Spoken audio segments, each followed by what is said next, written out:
Hello everyone, and welcome to Fleet's Random Rambling 64. New year, yeah.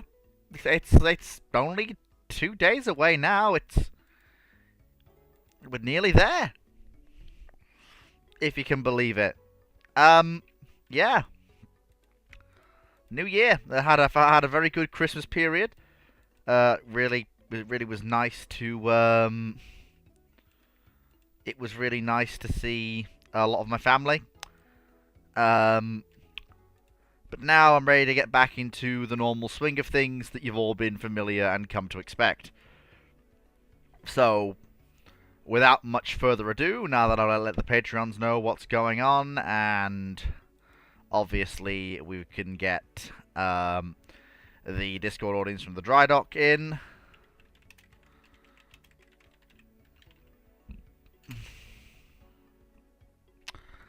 We can get cracking.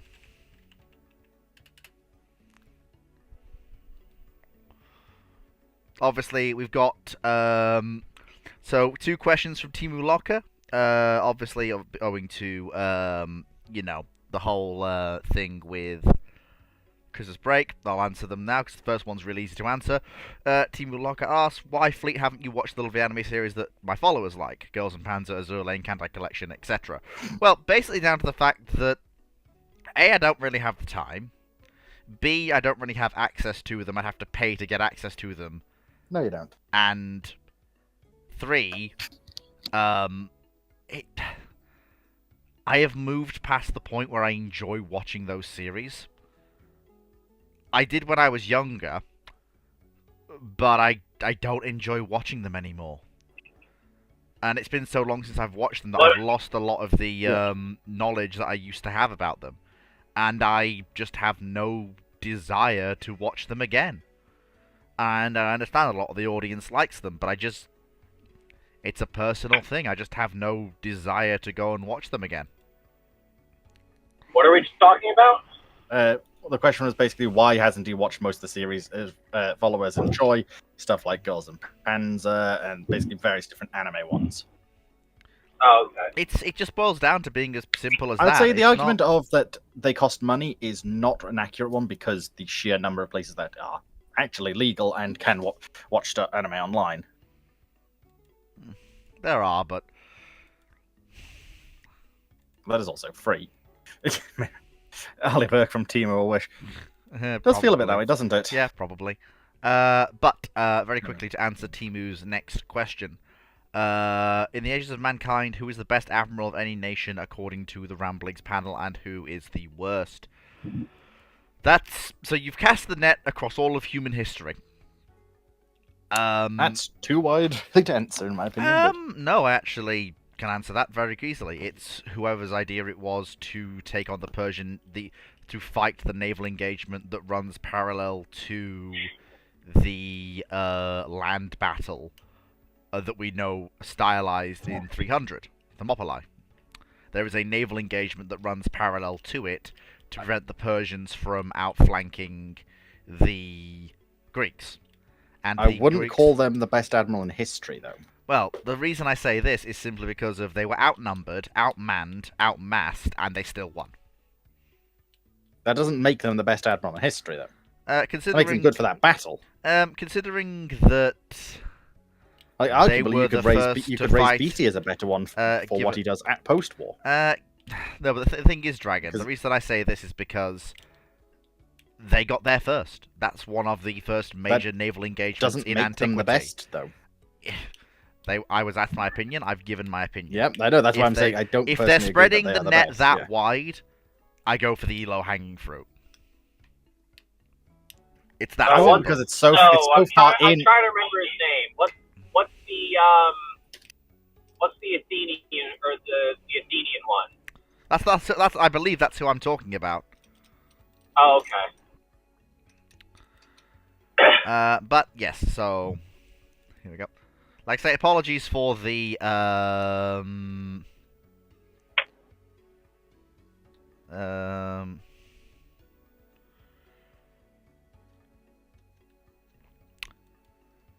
yeah, like I say, I had to take a break, be with my family, family comes first over the Christmas period, as I'm sure you're all aware, especially when you've got family over from Finland.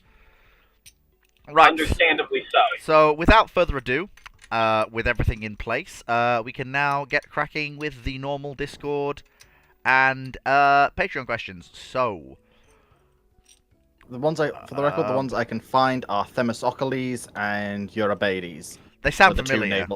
were the Yeah. two admirals. I need Well, to read. technically I speaking, need to read something. actually, technically speaking, they're not admirals. Yeah, because I know in the period that we're discussing, there is a lot of overlap in responsibility in this period in antiquity. But they are I think people. you're referring to basically to the Battle of Salamis. Possibly, yes. Salamis would. And I mean, you can't go wrong with Salamis. I mean, it's not a bad battle. Hmm. Oh, by the way, Dragon. Mhm. Please tell me Foxo's not going to kidnap you after Ramblings is done. I don't know. It depends on if her anesthetic's worn off. Good. Well, bad. Well, good. Well, either way, it's a thing. I've just sent you something. She's quite plausibly just completely conquered. Yeah, I told you. I'm surprised you're going with this one and not the Republic of War. Not Republic of War, but the Republic one's out. Oh no, I'm aware, but I want to try this. I want to try this one because it's the Fair first enough. it's the first time Remake has had a multiplayer campaign, and I desperately want to try it. Anyway, moving swiftly on back to normal ramblings. So again, 3 hour time. Don't make me pick a bone with you about your comment last night on Clark's brew ships about admirals. Anyway, Let alone your comments about Star Wars engagement ranges. I was tie things spitballing. into I that. don't know the exact ranges. I was going with the knowledge I had at How hand. dare you, good sir, not know the How exact dare equivalent I ranges. not know everything down to the last minutia? Oh, woe is me. So anyway, starting the bidding. Brackman asks, how would you make a ship today for a similar role of a Space Marine battle barge? You fundamentally could create something similar to a battle barge, aka an extremely heavily armed asset that also carries You're not gonna like aircraft this. and Wait. Uh-oh. you Sit summoned down. her.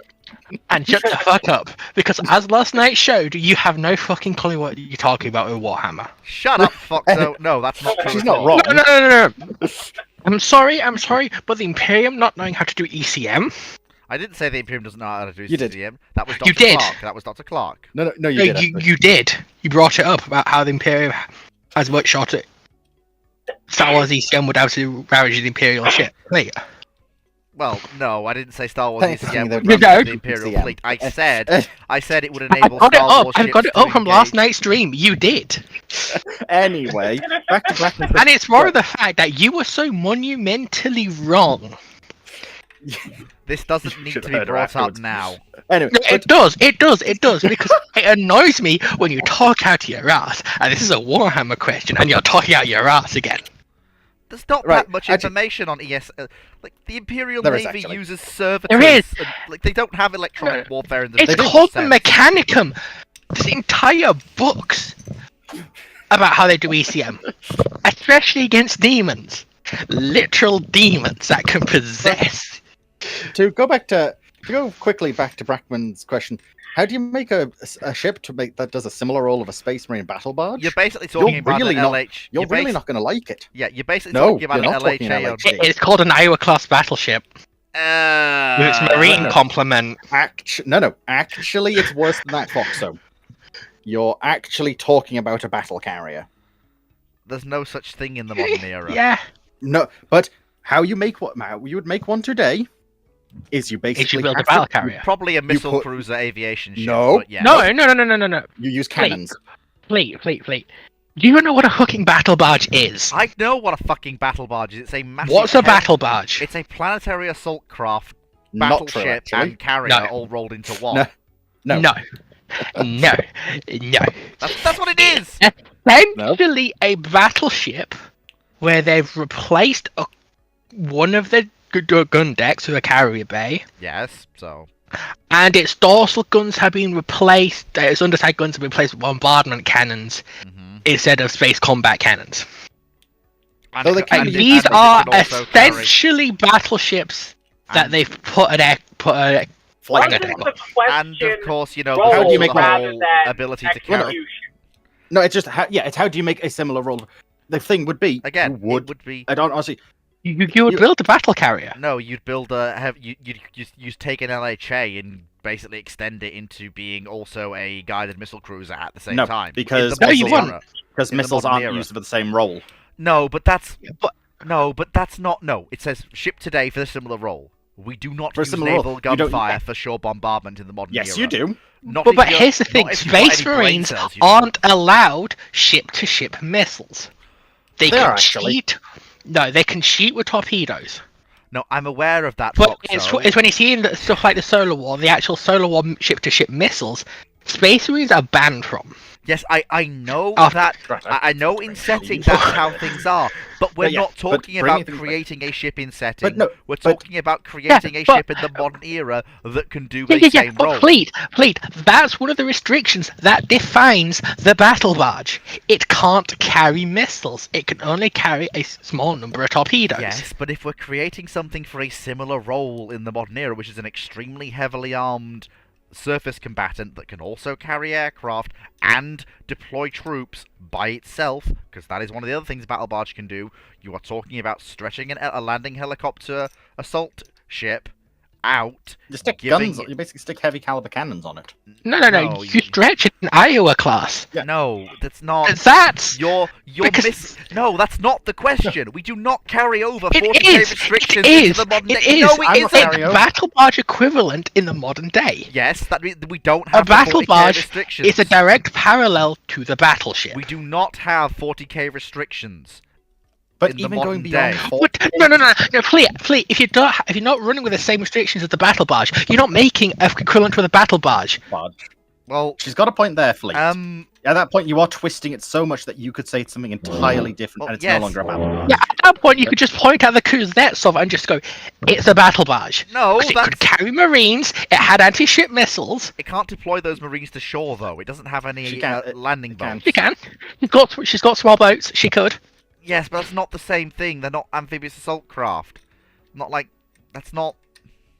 This whole question is a bit silly, to be But- fair.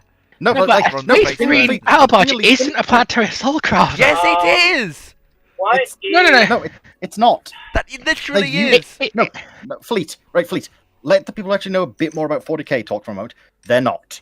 They can be used for planetary assault, but that is not their main role. A battle barge is usually a symbol of chapter prowess. They are the most powerful elements in 99% of a Space Marine fleet. yes, These are primarily used for ship-to-ship combat, I am. as well as being able to support ground troops when needed, and more importantly, if anything, they're actually used to board other vessels more. Strike cruisers are the planetary assault ships, not battle barges. So it sounds to me like it's sort of almost like a Warhammer universe take on a Battlestar. Like, basically, Essentially, this is why Yeah, it's pretty much a battle star. Yeah, All because right, honestly, I that's have a no idea really what you're talking that's a about now. really good analogy. I actually it can like deploy. that. It can deploy troops. It can have its own fighters up, and it can bombard ground targets. Bear in mind, But my it can also Warhammer engage in knowledge ship-to-ship is combat. many generations This is old. why me and Fox were telling you let us actually try and talk about the 40k more side of it, because we're more up to date.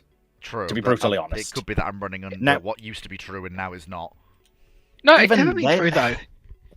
I will say, When I battle read- barges have when been I used read- in planetary. When I read the Warhammer. Space Right. Marine Codex back 2010, 11, the little blurb on the battle barge said it was primarily a planetary assault platform from which Space Marines could deploy in numbers to a planet and be supported from the battle barge. That's what it said.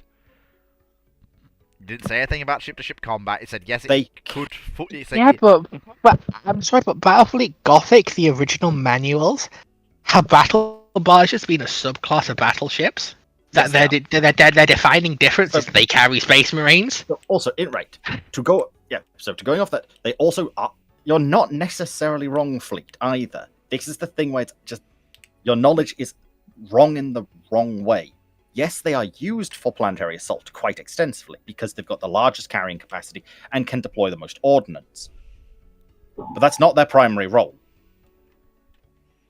So it really is a battle star. They literally are the Space Marine I do everything ship All right. that can take on anything. Like, Yeah. in fact, even the current lore is most Space Marine chapters on average only have 2 to 3 battle barges. Now, this is admittedly excluding older chapters where they might have a lot more. Right, Brackman. Eternal Crusader, Invincible Reason, Harknell, and Macragge's Honor are all one ship class. They are the Gloriana class battleship, which They are- calling them Yes. battleship is generous. They go from Space Marine battle barges, which are, we don't roughly know the size, but at least 6 to 8 kilometers, to 15 to 25 kilometer long vessels. Yeah. They are Sort of, so For much of a context, Butcher Palace, the Emperor's scale. flagship, is also Gloriana. And according to the solo war, it sits between 35 and 40. Yeah, they basically just ran Because a Gloriana during through the combat, visiting at start of machine. combat, she's dry docked. And she's that big, they had to build a dry dock around her. Yes. Honestly, yeah, Tinth. Honestly, what I would actually say is, and this is going to be an awful thing to say, I'm but gonna if we're going for ask- this, I'm going to quickly finish this off yes, and we can thank move on. you. If to go off the actual spirit of trying to port over a battle barge into modern world, you take something like the Kearsarge from warships, but far more modernized. You have maybe not 4 turrets, but you have a couple of heavy gun batteries for shore bombardment. You might have some missiles, because I will say that completely banning them from missiles, yes and no, maybe. But Facebook saying You then this or have- that. you then have some form of carrier capacity and some form of LHD capacity to actually deploy troops. It would be an abomination of a vessel. But that's probably the closest you get. Yes, probably. I'm right, it's an IO overflight deck and some Ugh, missiles. I hate the fact Kind that of, is but not as close quite. as we get. Well, But this is anyway, naturally just coming down So- to doctrine and structural purity. yeah. So yeah, moving on so that fleet doesn't have... So that, because there's a lot of questions already coming I in. do have a quick question for the 2 Warhammer people, because I was looking up Can we? Voyage We'll get to Hero. that. We'll get to that if there's a gap in questions, I'd say, if possible. Alright. Or Yeah, just ask- we have. or I just have. ask I us have later. things. I have things to do. Yeah, keep Yeah. Don't worry. Knight 681 It's why I'm- don't worry. asks on YouTube, why do you define 100,000 plus tons as American style? This is in reference to last night's brew ships where I was talking about American carriers in a world where the British Empire doesn't decline or transitions to a Commonwealth. When that is a result of infrastructure and advancement of technology in carrier and aircraft. The reason I made that distinction is down to what a British Empire style or Commonwealth unified / closer knit nation would need. You wouldn't be looking at carriers at a size like you wouldn't be pushing for 100,000 ton vessels. You'd have the natural growth of carriers and you might get to 100,000 tons eventually, but you wouldn't be looking at the air group sizes that the Americans like to operate from their super carriers that see them rise in size so incredibly rapidly in order to accommodate that size of air group as their carriers grow, as the aircraft they need to operate grow bigger and bigger and bigger. You're instead looking at the British operating something, a halfway house between one of the larger conventional US carriers and something like the Clemenceau or the CVA-01. Not quite, it's definitely a super carrier, but it's not of the size, because bear in mind, one of the other things will be is you will likely have these carriers also being purchased by other Commonwealth member nations, whose dockyards and dry docks may not be able to service a vessel the size of an American supercarrier, but they might, with a bit of investment, be able to service a vessel of 60 to 80,000 tons. Knight, I'm going to disagree with you there. Knight just made the comment that realistically a non-declined British Empire would have over 100,000 ton aircraft carriers with over 90 planes No. and helicopters. No, because one question: why? Why do they need it? Yeah, why wouldn't you have instead of So- instead of 800,000 ton carriers, why not have 20 60 to 80,000 ton vessels split amongst Yeah. the British Navy and the Commonwealth dependencies? That can But that's that can- way too many carriers. No, but the point I'm making. No. I was actually for a depending on how they do the Empire continue. I could 6 to 8 carriers. Say you've got one or two over in Australia, one over at Canada. That's potentially doable. Then the rest of Britain, you probably get 6. Maybe would be between 60 and 80,000 tons. I think is a reasonable estimate. Yeah. They might not be the same. They might not be the same class, Fox. So, Like but like what? So Like essentially, reason- we're talking about a QE that hasn't been castrated. kind of, but a little bit earlier. they're actually, if anything, yeah, potentially. We're that. talking about Also, CVA-01 because but Clark- embiggened. yeah. Like Clark CVA-01 has but brought up embiggened. that CVA-01 did actually have it. Not CVA-01, sorry. The Queen Elizabeth did actually have a bigger design. That was in consideration. But yeah, this is the But thing. it was put You're aside. talking about. Basically, You're talking about speak a. of the devil. It wouldn't be the British Empire. It would be a Commonwealth. And as we said yesterday, and I don't want to hammer home the nail here. You're forgetting the use of heavy use of automation and not considering prestige regions. Knight, in a world where the Commonwealth exists, having full Katabar capability across the Spiteful. fleet with a larger number of carriers than 4, that's prestigious enough. Any nation Also, that you have operates to remember, carriers- and I'm sorry to jump in here. It's You all right. also have to remember one crucial thing about the British Commonwealth / non-declined empire scenario. What does America have problems with around the world? Basing. Yep. Range. Endurance. Basing. This is, Basing. I brought this up just What would the before you British? arrived. What would the British? I know you brought it up, but I'm going to hammer it home because you were being nice about it. In terms of the British Empire, it covers already a significant portion of the world. The carriers turning up are for dealing with people, are for surging capacity in an area and providing resilience, and providing a growing presence and a deterrence factor for dealing with other powers you might have to be deterring in it. Like, bear in They are mind- not necessarily turning up and being the entire air power and air strength. No. They're not the scenario like if you, for example, Britain will be sitting there going, well, if we find ourselves in problems with, let's say, it's China in this hypothetical scenario and decides they want to go toe-to-toe with such a force. Well, the Chinese will find themselves, they've got the Indian border, the Pakistani border, all those other borders where there's going to be aircraft also operating. It's it a case gets of, better- we're not just dealing with carriers, we're dealing with all sorts of strike assets Oh, turning it gets better as well. I Okay, can see. can I just do I a quick can see the. interruption? Can I Yeah. can I do my bit Oh. first? Just a quick thing for you, Fleet. When you're talking to Knight, please say which Knight, because you've now picked up multiple Knights. This is So I just got a very confused DM DMs? from a different Knight going, why are you shouting at him? We have Night Wolf. We have Night Wolf. We have Night Yuki. We have Night 6831. Why are there so many of them? we also have Emperor's Hood Rusted says, Knight. "Mr. President, the Night second knight has Brothers. joined the We have table." Night Scoot. We have Night Marbatis and Night Yenna. We have Night South. We have Night Montana, Night Loco. We even have Night Foxo as well, Oh who I'm my not sure if that's God. any connection with Fox. Oh. Although the sheer amount of people who are using foxes as their sort of their imagery But in very- our chat Yeah, is but- now starting to worry me. yeah, but very quickly. So you've got the 6 to 8 You're very super good. carriers of about 60 to 8,000 tons are kept with the Royal Navy.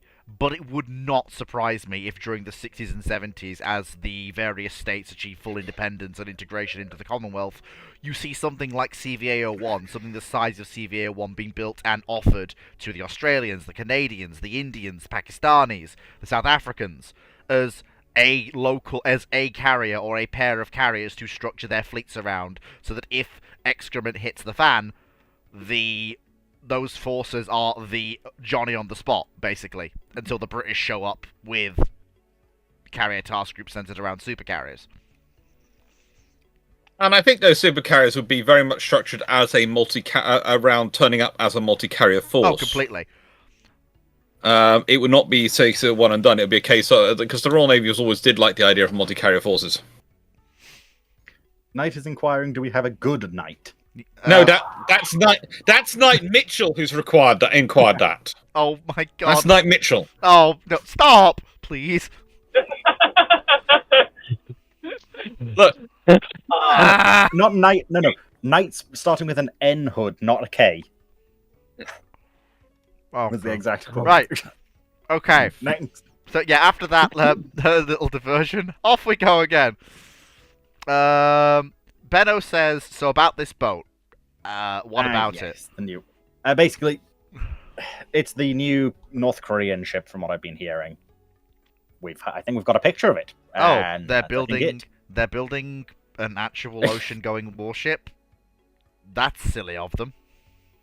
Where is this claimed vessel to be? It's in Theatre at Sea, chat. It's literally just below the ping. Yeah, just scroll up a little bit. Why are they That's building? an Why are they? That's an OPV. Yeah. Why are they building? Maybe a frigate. It's got to be no more than 2.5 to 3,000 tons. Oh, completely. Yeah. But I don't know why they're building it in the first place, given their strength has always been in fast attack craft and submarines. Maybe something to backstop the fast attack craft? No, because the whole purpose of the North Korean Navy is to die while buying Well, time for. Like, Not To be quite. fair, no, there's no, absolutely seriously, no... that's in Yeah. a full scale hot war. The point of the North Korean Navy is to force the Western powers and South Korea to expend munitions on its destruction that they aren't using elsewhere.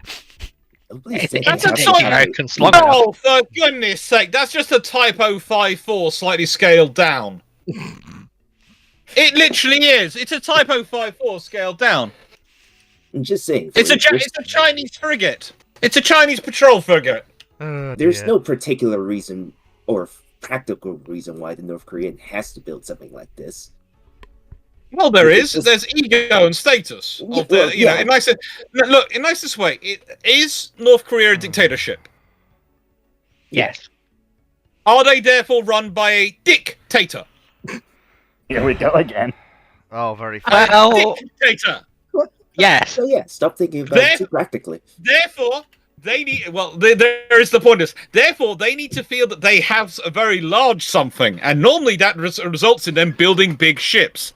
Hence, Hitler wanting Bismarck and Tirpitz and all the battleships, and Mussolini being so slavish over the Littorios, and Stalin wanting a battle fleet. All these things. It's a common thing. Dictators want large ships to show the size of their dictatorship. Oh God, help me now. Right. Isn't there actually a practical reason for this ship, though? Basically, It's like- it's one of the Coast Guardy things they're going to have going around trying to do Coast Guardy reasons, where they basically have this idea that the rules of the sea say the largest ship gets the right of way. So if you're bigger than another Coast Guard vessel, you can force it to get out of your way. And that's basically If you put an armored that's- ram on it, and that that's kind of basically works. why North and South Korean ships have been running into and shooting each other for the past, well, since the And ceasefire that- was declared. That's why the Chinese and the Japanese keep competing over who has the largest Coast Guard vessel. I think currently the Chinese have one which is about 14,000 tons. Yeah. So very quickly moving on to YouTube. Where do you think it would be deployed if the British Army had Centurion, Tiger Cat SAM tanks, in BSP-4 missiles, hypersonic and ramjets? The Centurion SAM tank would mount a four-round launcher with radars. It was intended as a mobile air defense vehicle. The thing is, I have While grave people are doubts. answering that, can I just correct something I just said? Where I said it's 14,000 tons, I'm sorry, it's actually 12,000 tons.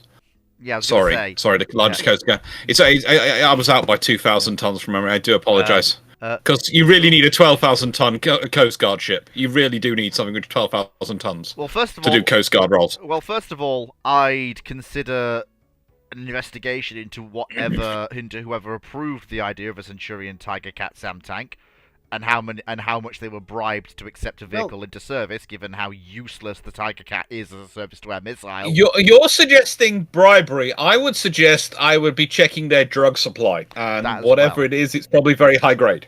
Yes, So, because the Tiger about that Cat as a SAM is horrific, no matter how you guide or use the damn thing. And I using it on a believe It's actually kind of based off a semi-real concept. No, I'm aware of the concept it's based on. We reviewed it with the Chieftain. Have you actually seen the picture of it? Yes, I hate it. Well, I it's really it's hate basically it. the radar with the 4 missiles on it. Yes. From what I can find, it actually comes from the French. Well, that The main source is a article by the French over a Tiger Cat-based missile system on a Centurion hull. that will. Yeah, but even so, it's just the problem with the Tiger Cat is that at sea, you have open sight lines. You can lock up a target and launch, and the reaction time of Tiger Cat is sufficient for that. Sorry, Sea Cat is sufficient for that.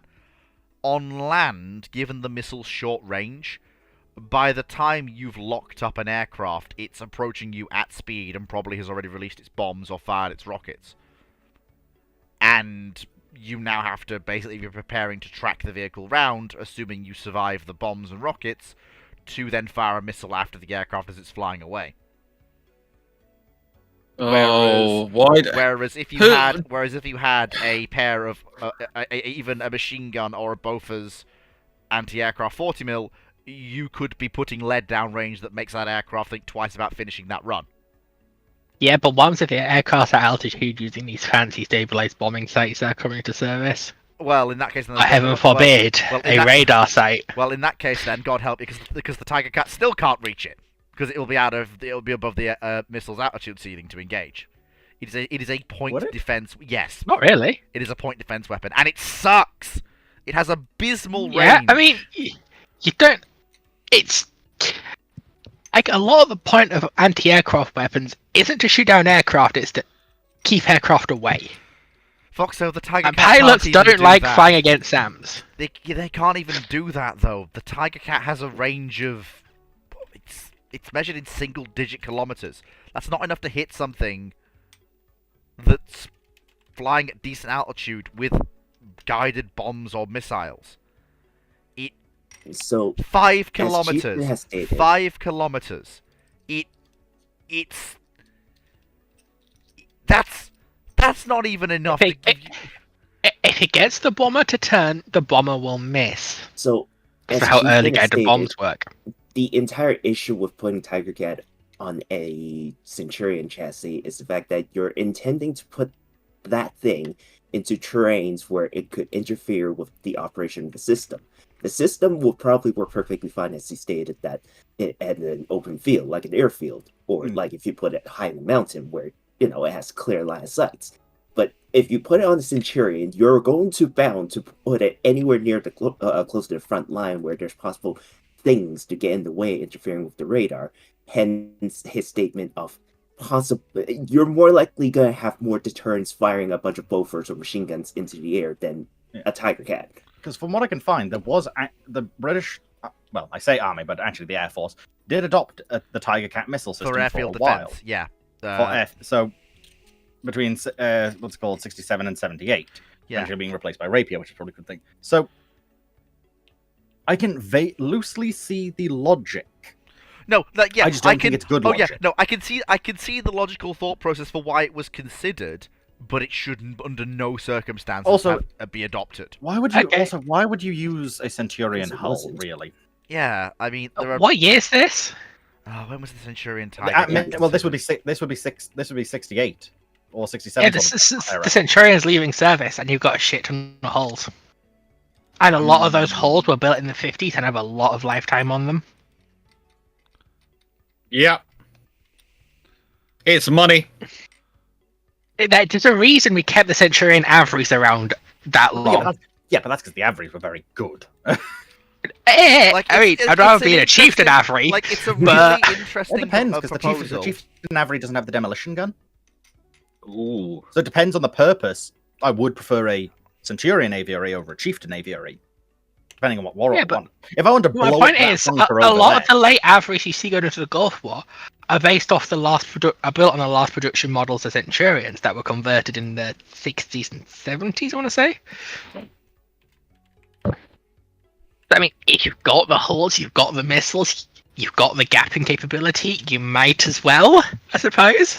I mean, it's very simple. Your choice between is either you take an old Centurion, or if it's the 60s, you're using a new 430 series. Yeah, You're either having basically the Chieftain a might have been meant to, British but Cat with a missile there, or it might have been meant to have had it spiteful, but they didn't actually get them in the end. From the ones I've actually seen for the Chieftain Aviaries. So yeah, by the looks of it, moving- yeah, you technically would have some of the Centurions, but I think I'd want to use on a with the different Chieftain hull. versus the 430, it depends on how much the turret ends up weighing. Because you Okay. could end up with a case like the Gepard where the turret's bloody heavy, and they couldn't put it on the smaller. smaller vehicle. Uh-huh. Because it makes me wonder why you would go with this over the Chieftain or the Centurion Marksman. SPAA. Yeah, that they Like- did have. I don't- thought that was the Chieftain. There was a Chieftain one, but there was a idea for the Centurion to run actual proper AA system. Yeah. I recall. There was a... Because you have the Chieftain Marksman, you have Yeah, the the Chieftain with the Marksman. Gepard turret. Hmm. Which is a very good vehicle, but Or just fucking buy Gepards. honestly, yeah, you've got a lot of alternatives over sticking missiles on a Centurion hull. But if you need the SAM system, doctrinally, the fucking that on a Centurion hull's better than nothing. Then at least it's much harder to knock out by aircraft. I don't think the Mark turret would fit on a Cent because of the size of the turret ring. No, it does. Okay. Can it? The company that builds the marksman system has conversion kits for the Centurion. Mhm. Just no one took it because nobody kept the Centurion hulls around. Yeah, Well, apart from Israel, and they sort of went, and the Swedes for Nah. a while. Who's put a diesel engine in a Centurion? Well, no, Yeah. the Swedes put on the T-55. the Swedes did a lot of other things Yeah. to theirs. Yeah. So very quickly, Moot, can we? Yeah, go on. Okay, so that was YouTube, Discord. Spend time, So look. Brackman asks, what are the opinions of the panel to the situation with UAD getting no more updates? I Called think it's Yeah. sad. I mean, I put money down at the earliest point it was possible because I had high hopes for what the game could be. And the worst thing is they got it to a point where I was actually happy with what they developed, and then they just kept going and tweaked and twiddled and messed with and kept doing it rather than just saying, okay, the battle systems works as we need to, the campaign system works as we need to, let's focus on getting more holes into the game, maybe adding things like Mine the Nations, etc. No, they kept tweaking things that did not need to be tweaked. He did, Flame. No, I'll be honest. A lot of these things did need to keep being tweaked. The Yeah, problem- I'm sorry, but stuff like being able to put a 15-inch armor belt on a battlecruiser hull, like reworking a lot of the hulls, fucking the campaign. I mean, to be fair, like they shouldn't have had armor limitations. You should have been able to armor any ship you liked how you liked. I disagree with that one. Me and Because Fox it- We're So, talking about UAD again. Yeah, Yes. 'cause it, Yeah. Yeah. because it fundamentally. Me and Foxo are part of a RPG session involving ships, and previously there was not a cap on how much armor you could put on ships. It doesn't work. It's so broken if you allow that. Well, no, it's not because Mhm. design Oh, because oh, it other, is. other design constraints apply. You cannot just. Do you know arm- how weird you can be with UAD designs, though, Fleet? I am You aware. could Yeah. quite reasonably stick an Eh, eh, eh. 18 to 20-inch belt on a 40-knot ship, Yes, still because heavy the firepower. design calculations didn't quite work. But but they at least- still like. This is why they were tweaking. It's all also quirks like the 5.9-inch gun being significantly superior to the 6-inch gun Yeah. because it was essentially an exploit. Yeah. The game was not finished when they released it, which Right, so I will because this is a discussion we're having the other day on another. UAD was released early because basically, they kind of needed the money, and also they wanted to try and get people interested in it again. Because before it was released on Steam, people were losing interest in UAD because, yeah, you've been saying it's going to be coming for a year and a half, and it's still they've been pushing the date further and further back. Okay, I'm just going to focus on something else for now. So they kind of had to rush that. Then they've been rushing the projects in general and having less and less staff to work on it. When it first came out on Steam, a friend of mine did tell me they're going to abandon the game because just look who's actually behind it. Yeah, I know. There's Game a Lab. history of abandoned projects halfway done. Mm-hmm. And I said, yep, I agree, but I'll at least give it a go because I can mess around in the designer because I make some fun looking stuff, even if it's not really realistic. My only hope is with all basically major updates now dead, maybe modders might get a chance now. Problem is, We can hope. the problem is We can modders hope. have moved to this thing called Melon Loader, which fucks over people who can't get Melon Loader to work, like me. We What? can't use the mods anymore. That's not what I've been hearing. Like, a lot of basic mods still work on just the actual UAD itself. You don't need to use anything else. And you can do a lot of modding through Steam these days. Unfortunately, they haven't added the workshop, which is annoying. No, which is a shame. Honestly, the fact that they released the multiplayer DLC and have now abandoned it is also a bit silly. I know, I that's think. just like, and also It's a case of, yes, we've released this. It didn't work to begin with, and now we're not giving any updates. Yeah, and then Okay. and they didn't even give us something that might have been fun, like a campaign multiplayer. Playing set I can piece understand battles. why Well, they well, didn't. actually, I can understand why they didn't we were- as much as I would have liked that. Sorry, go on, Clark. I would say as ship shape as a group, we were really annoyed about that because we were planning on doing a ship shape UAD campaign while we were in Scandinavia or something like that, Yeah. where we'd all take a different nation and we'd have to fight each other. It would be good fun. I would have loved to fight Fleet in UAD because I'd be curious whose design philosophy comes out ahead. Yes, Leslie, I am aware of what the Tiger Cat is. But- Thank you. So I would win because Feed is king in UAD. my problem Which with is it is I annoying. also understand making an actual properly working multiplayer campaign is hard. I get And they that. couldn't get the first single player one working. Yeah. No, but If they can't get the single player campaign working, I would no rather hope of have getting no a multiplayer than what we have now. It's fair. Genuinely. Maybe, but It's a Because- fair statement. The amount of people that actually plays it is Non-existent. Matchmaking doesn't even work. But yeah, honestly, I'm really kind of sad this is happening in UAD. Of course, there is always Rule the Waves 3, the much superior. it's not superior though. It's not It superior is. though, Fleet. It It's is. completely different. Fleet, if I wanted to play a spreadsheet, I would go back and start working for HMRC again. What's it called? if I wanted to play a spreadsheet, I would play. Is it Project K or something? Basically, it's a space game which is you can literally go down to the details of what rocket fuel your missiles use and the advanced aerodynamics of the missiles for space-based combat. Aurora 4X, thank you, Hood. If I wanted spreadsheets, that's what I go and play. Not Or- Rule the Waves. Or Terra Invicta. Oh no, Aurora 4X is. Yeah, but If I I'm wanted to do sort of, spreadsheets, in nice way, if I wanted to do spreadsheets, I'd just open up my work and carry on. yeah. In a nice way. That is it. It's spreadsheets all day are my job. This is why I do not like Rule Waves 3. But I if like you want to it. see something particularly cruel, I could put the leading proponent of arguments against Rule the Waves 3 in the same room as Fleet and let them duke it out. that Because would be my a mother bloodbath. absolutely loathes that game. No, I'm not Oh? going to say Rule the Waves 3 is necessarily a bad game. It's just not what I want. Well, Yeah, that's what I'm saying. Like, I'm not honestly, saying Rule the Waves like 3 is I bad, get it's just that. not Like what I want at all. I get that. And honestly, I'm not going to argue against that. Like UAD was a better game for a more general audience. But when it comes to simulating being head of a navy, there is nothing that surpasses Rule the Waves 3. Nothing. Is UAD didn't even come close. There is. get your officer's commission. It's called Work Your Way Up Through the Navy. Well, yeah, there is that. Yeah. There is that in the real world. But apart from that, At least you get paid for that. yeah. Mm. But Oh, yeah. honestly, I'm There's more that. sad about the death of the updates to Age of Sail Ultimate Admirals. Yeah, that's also Because that's bloody good, and they used to do a lot of balance changes for it. But now the studio's gone, support's cut for that. Oh yeah, because a lot of this is down to the fact that like when they were bought by the company that owns them, everyone suspected this might happen, and then it did. Yeah.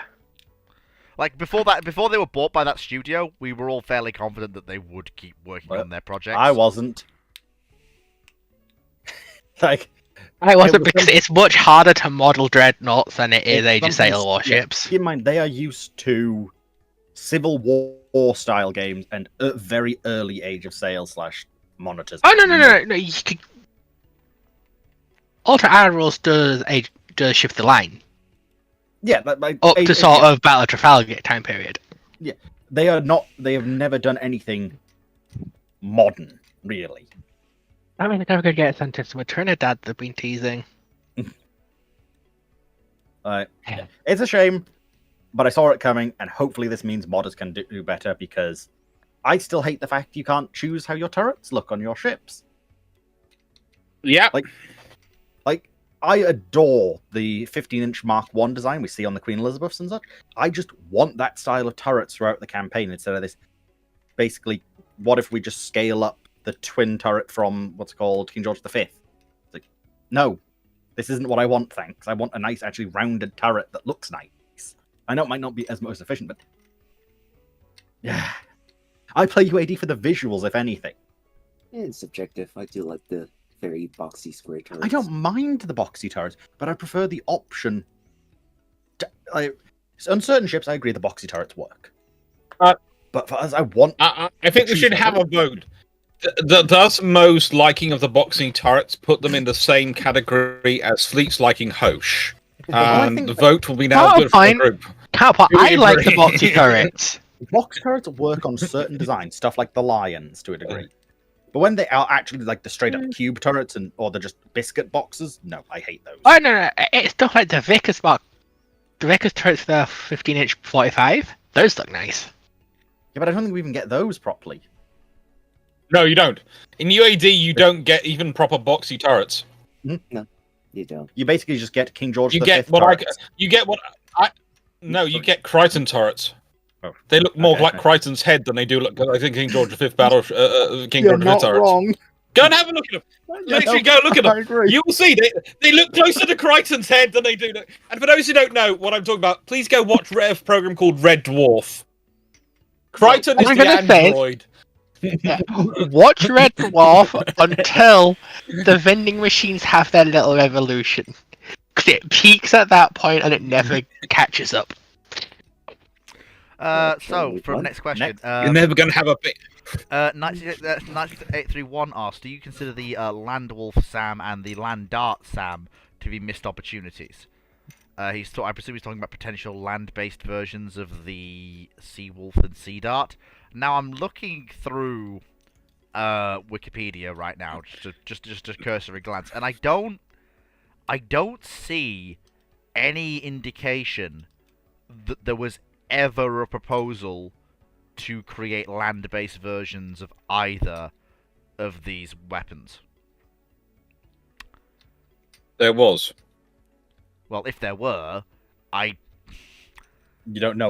But it wasn't put forward. And let me phrase this correctly. There were proposals put forward by the lovely company known as BAE, or its predecessors. And basically, the idea was that you could build fixed defensive positions up around the UK that would have first Sea Dart, and then they said, well, what about using fixed positions with Seawolf in them to protect things like nuclear power plants?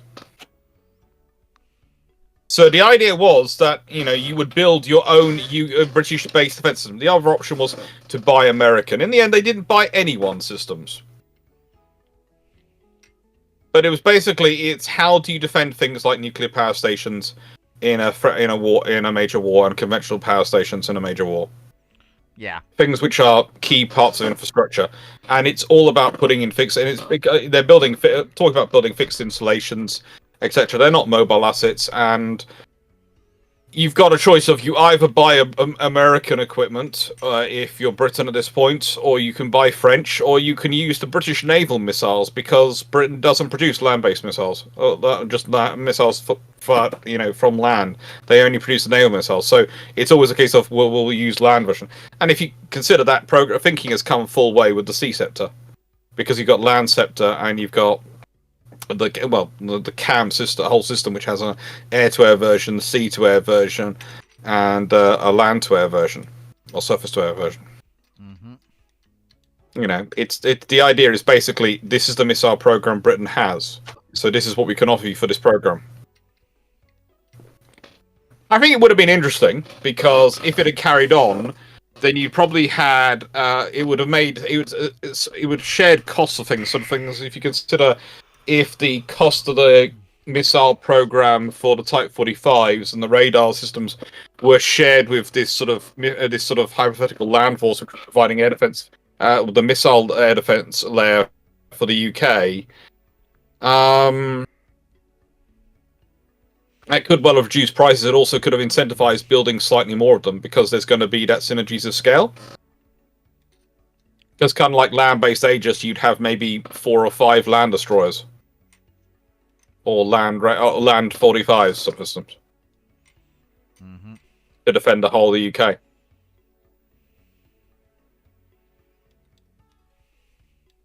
The interesting option there comes, of course, with with a ballistic missile defense profile system, and whether you can actually include some level of ballistic missile defense, because you're always doing point defense against ballistic missiles. But Yeah. if you got something, better than nothing. So, your typical gunnery officer, unless are you done, Alex, or do you need to need a bit more time? I am done. I am done. I am done. Your typical gunnery officer asks, I am done. Why I'll just did the US... I'll just explain this.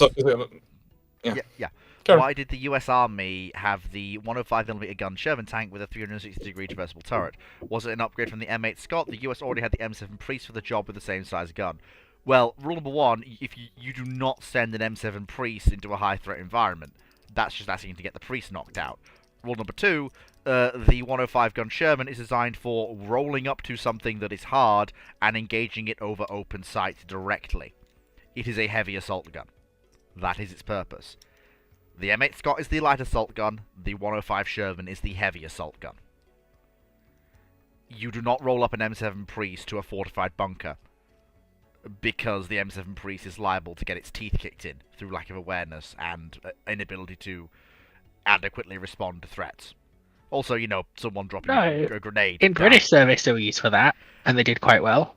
Well, no, that's the door-knocking principle, where they basically roll up to a bunker and say, get out or we're going to blast you, after the bunker's been very heavily suppressed.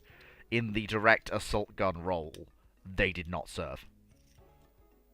In essence, the M4105 is the US would classify it as an assault tank, and it would be placed in the front lines along with the infantry companies. They would be the one that the infantries directly go to tell them blow that shit up. It's a very similar thing to what... It's the same thing we use our... It's Dunkershots in function. Kind of, yes. It's a very similar thing to what we used our 95mm armed Churchills and Centaurs for. Yeah. Very similar sort of thing. Big HE It's literally an American version of the Dunkershots. Yeah, like, if your 75mm guns are not doing the job, you summon either a 95mm or a 105mm tank if you're the Allies. You just go, right, that thing, I want it dead. Yeah, but if I remember correctly, weren't also the 105s attached to non-armored units as well? Yeah, exactly. For that role, they are tank fire support. So a lot of the time, there is a case of you don't have a tank with you. No, you have that, and it's basically a tank, except you're in trouble if you run into other tanks. It's enough armored German, so. The 105s I don't believe had that much more armor. They have this equivalent armor. I swear, like a lot of the 105s were on the same hold the jumbos were. No. Remember, no. The jumbo was usually a field application with extra armor welded to the front. No. It started as a field application. Oh yeah, then they officialized it, but no, there were no 105s that were jumbos. Yes, there were. Yes, there were. If the crew Yes, there were. Something Were there? in front of their tanks. I thought the 105s were Yeah. because they didn't want to overload the chassis. Like you could have one or the other, but not both. So, you could very easily have both. One of my great uncles, who was in a similar unit to Ian Fleming, had one, Oh, lucky which bastard. they used for doing interesting things. And I'm still not quite sure how the Royal Navy ended up operating that particular branch of Sherman, but they had all sorts of vehicles they acquired. I'm still not quite sure how they managed to acquire a fully worked up, well, let's be honest, for want of a better word, assault tank of some version, considering it was how modified it was. But yes, and apparently I see from the stories. I remember their jumbo was special because they managed to get naval plate for it. A lot of jumbos were made by driving a Sherman into a French steel mill. pretty much. So Yeah. the big thing about Sherman is that, it's very modular. You could absolutely rotate out a 75mm turret off of a jumbo Sherman and screw on a 105 turret on it. I remember the correctly, suspension the one may I- or may not like it, but if it functions, it functions. If I remember correctly, the Please don't 105 in its turret isn't much. It's at a similar weight as the 76. Just about. It just needs the 176. And let's be honest, jumbos. Yeah. if you've got a senior enough NCO doing these things, and a senior enough officer has given them a carry-on order, there's Carry not on. going to be much that's going to stop them doing it. Yep, basically, I carry on. continue to do a calculation of what pounds to kilos is. Because apparently the 105 used in it is 1,140 pounds for the full mounting. And the 76? That one I haven't found yet. I'm surprised I managed to find a full data set for the 105 M4. It's the M4 Sherman. There is a lot of documentation extant for it. Not on just the gun, though. Ah, good point. This is literally just the 105mm howitzer M4, not the M4 Sherman 105, Aha! which would be the full thing.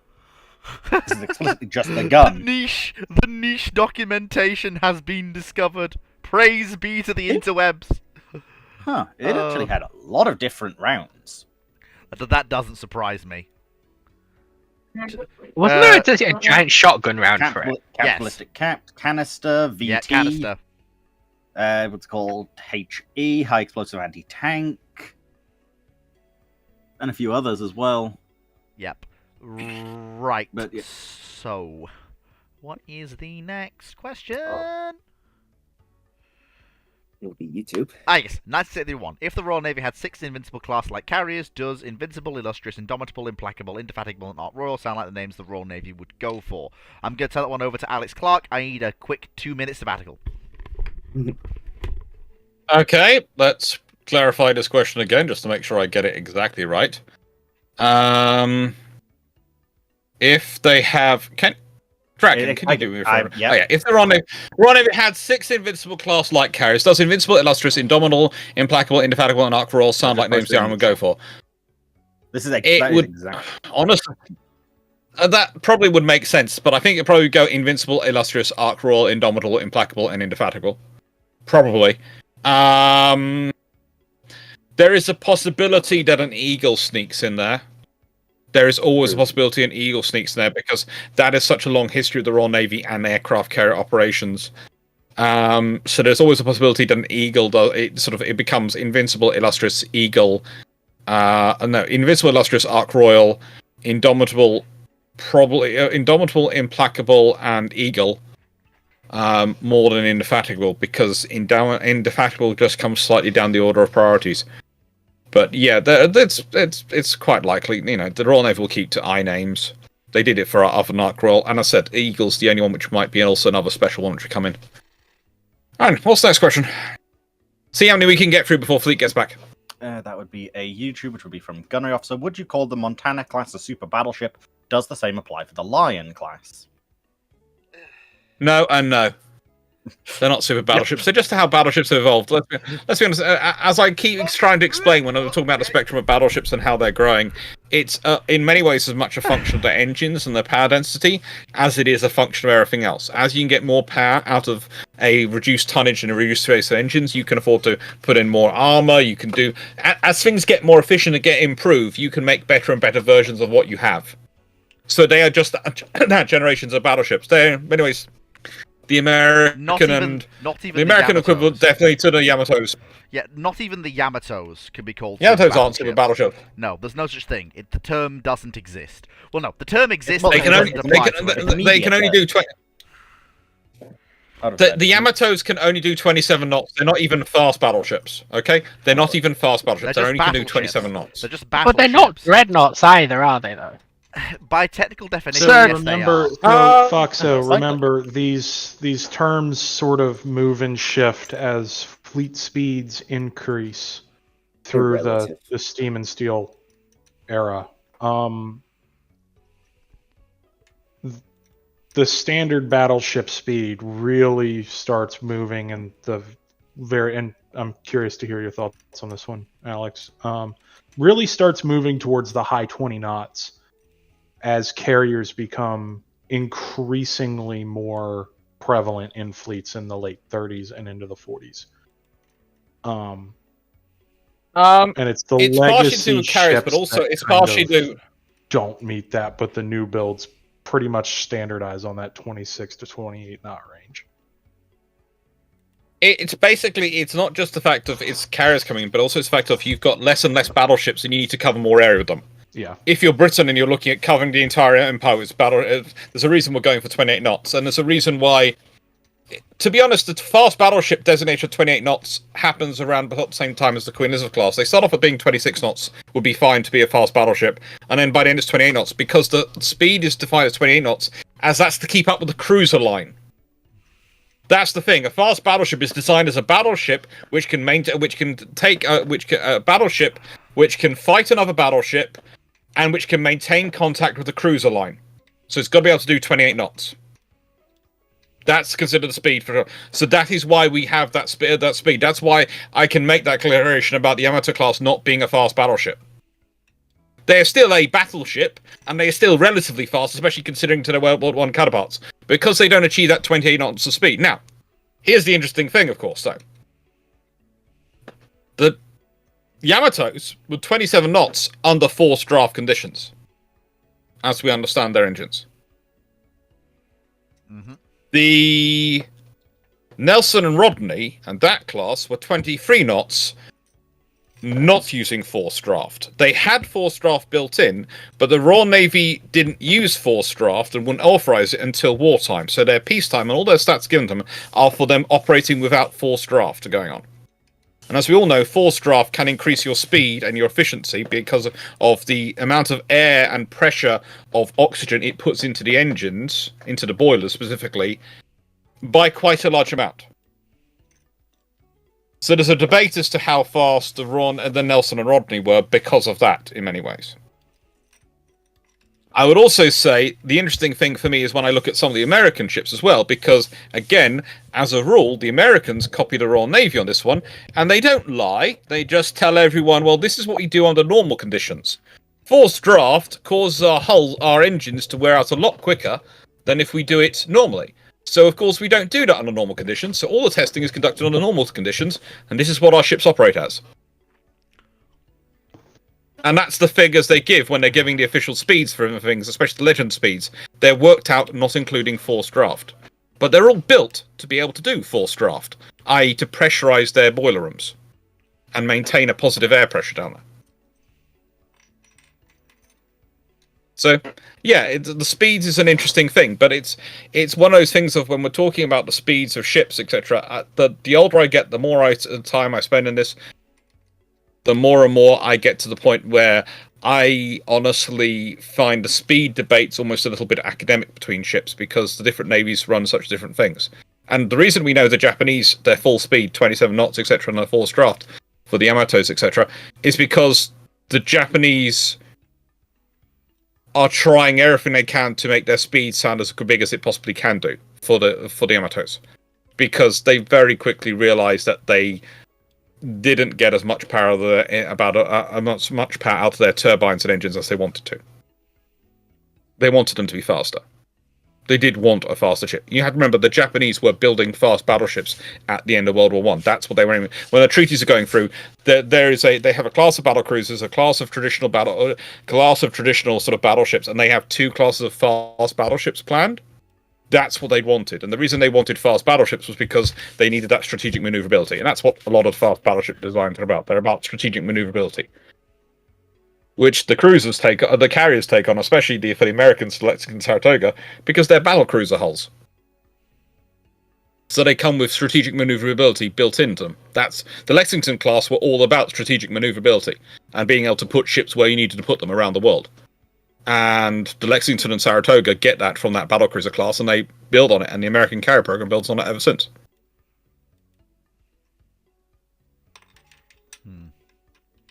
Right, so next... Either everyone's gone silent because I went completely off topic. Everyone's gone silent because I went completely off topic, or I've answered the question so well I've shut I everyone also up. saw a video in Nerd Corner I was looking at. No sure which. So He sent him over to another video. hey!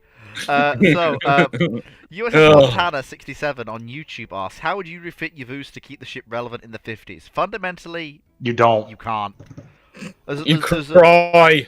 there's a reason. Yeah. Okay, so very quickly, You before- scrap before the I- ship. That's yeah. what you do. Very quickly, there's a reason why You she cry. There's a reason why she bows out when she does, because beyond the point where she is, there's no point keeping her.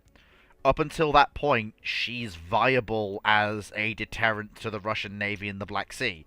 But the I mean, moment, she's really not, because she can't do much of anything outside of provide gunfire in port. But I mean, no, the Turks actually, after her major rebuild in the 30s, the Turks take reasonable care of her until she's retired. She doesn't degrade. that's irrespective of what I'm talking about. She is still a positively ancient ship that you don't want to take out into the Black Sea very often, because heaven forbid you run into a storm in the Black Sea with an ancient ship with a very very creaky backbone. The Black Sea is a nasty place when a storm comes up. Yeah. You basically can't refit Yavuz into something useful, just mainly down to the age of the ship. As Cyclic says, she's old. She's the longest serving, I think, by some metrics, by the time she's decommissioned, big gun Practically capital ship in the well, world. I don't even want to say practically serving, but theoretically as a active combat unit. Yeah, in the world, when she's decommissioned. She's just no longer viable to extend her life. You can only push a ship like that so far before I feel the like a metal gives lot up of on you. these sorts of questions come up because of things like the Iowas and the Richelieu and Vanguard, and but particularly the Iowas. They're the better known ones, at least in the English speaking side of things. Because, well, I mean, when you break down the percent of people on the internet who are American out of the English speaking part, it's kind of nuts, but population be what they are. And the Iowas are an edge case. They barely saw use in World War II. They were not run hard in World War II. And they were constantly put in mothballs and maintained in mothballs during the Cold War period, being brought out after pretty serious overhaul several times. And even then, they were lightly used ships. They weren't run hard. It's very rare you have all four in service at the same time. So usually you can you might have one or two in service, and the other two will be in refit. You can do this because you have a large enough pool to work through. It was really only the the last Yavuz is one major ship. refit that saw them all pretty much brought into service. And that was the last part of their lives. And after that, they went to become museum ships. I think Hood's suggestion is probably the best way you refit Yavuz to be relevant in 1950. You refit her into a museum ship. That was the plan. The Turks offered her back to the Germans as they. I wouldn't even say give it back to the Germans. The only reason the Turks offered her back to the Germans, when to be blunt, she clearly belonged to Turkey at that point and deserved to be a museum ship for them, is they couldn't didn't wanna afford to pay keep for it. it. Yeah, they couldn't Yes. afford to pay for it. Had they had the money, she would have been a museum ship. Given her history, given how she was actually seen as a point of pride, given the work to rebuild her from the German ship Goeben that was turned into that was given to the Ottoman Empire into the Turkish battle cruiser Yavuz over 3 years from 1927 to 1930 took place in Turkey itself. It was a Turkish project undertaken by Turks for the Turks. And that was a point of some pride. I would say, I have to say, the thing I've always been surprised, considering the point in the Cold War you're at, that the Americans didn't come in and find the money.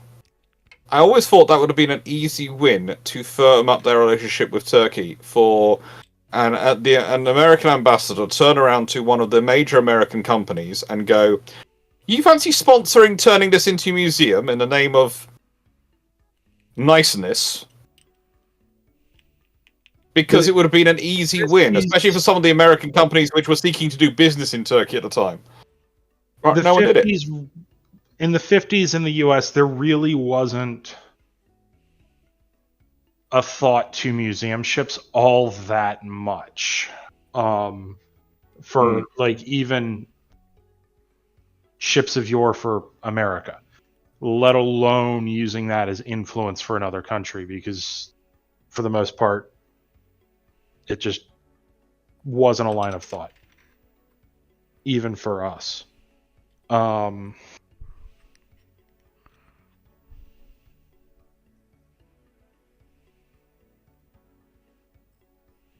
So, but yeah, I mean, it would have been helpful in that regard. But I would also like to point something out and just tie in finally to what Cyclic has said. Think about the Iowas for a second. Think about their long service lives.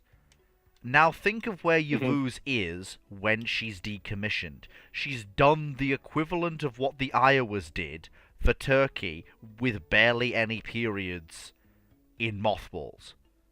She's at the point that the Iowas were at in 1951 when she's retired to the reserves and then basically offered up for scrap or a museum ship that the Iowas were in the late 90s, early 2000s. The US... Actually, she's probably in worse condition. No, I'm more talking in terms of timeline. Well, except she spent more time in active duty than the Iowas. Oh did. yeah, that just hammers home the point. You know, So, it's and of course her World War I service as well. She got run hard during the First World War, and struck a mine. And sadly enough, was often. What I was gonna say was sadly, she was run hard and sadly enough often put away wet, but we'll leave that to one side. Yeah.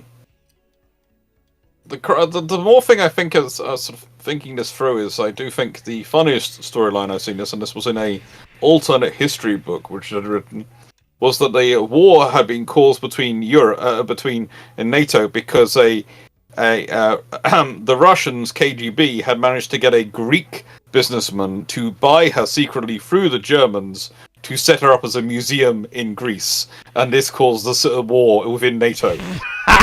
When the Turks learned what happened.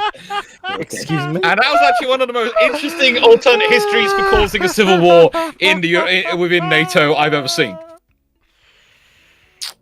Basically, femme fatale KGB agent tricks Greek billionaire into thinking this would be a good idea. I'll be honest, I'll at least give them credit. That is probably one of the most unique ones I've ever heard. But In a minute.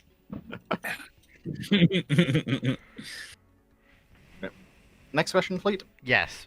So this will be a Discord question. Can I offer that? Yeah. Oh boy. Oh, What if I exercise my right to answer this question in as short or as long form as I feel necessary? Probably short.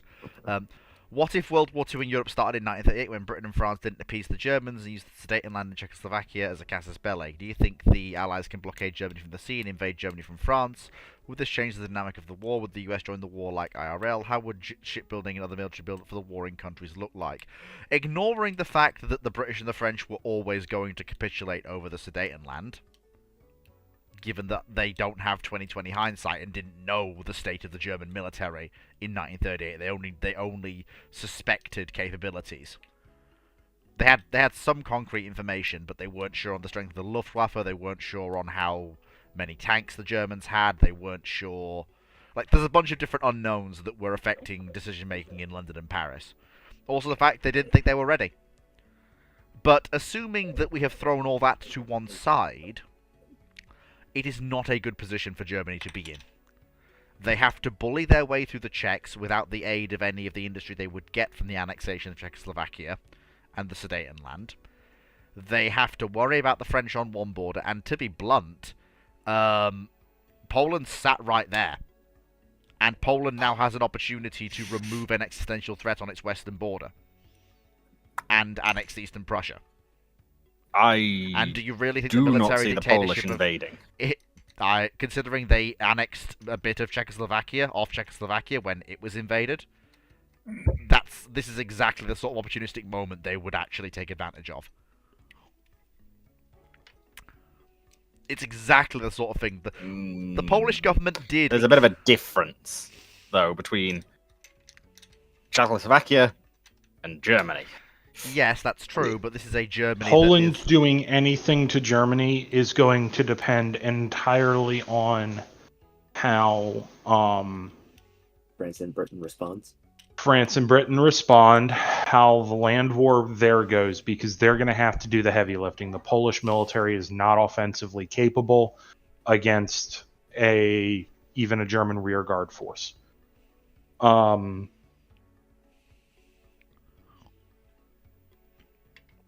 Particularly in 1938. 1939, 1940, it's a little different. Well, 1939, it's a little different. Poles are a lot more capable then.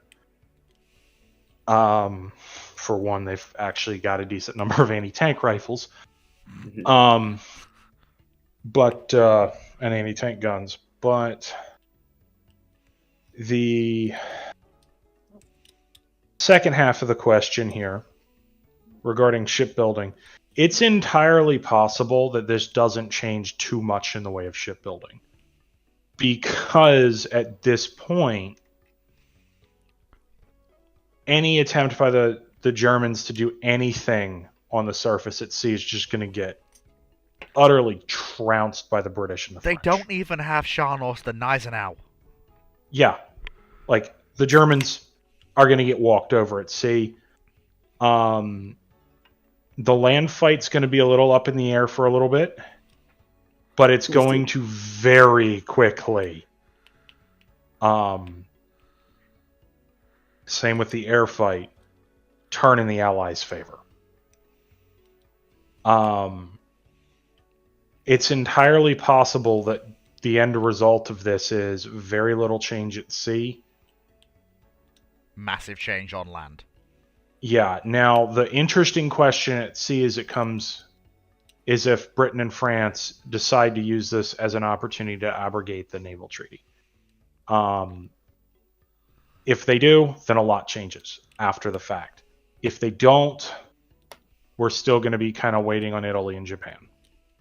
I mean, Japan's already walked out by this point. It's 38. Honestly. Oh, yeah. Italy, good point. Italy would be interesting because I'm not even sure they would actually join the war against France and Britain. Oh, no.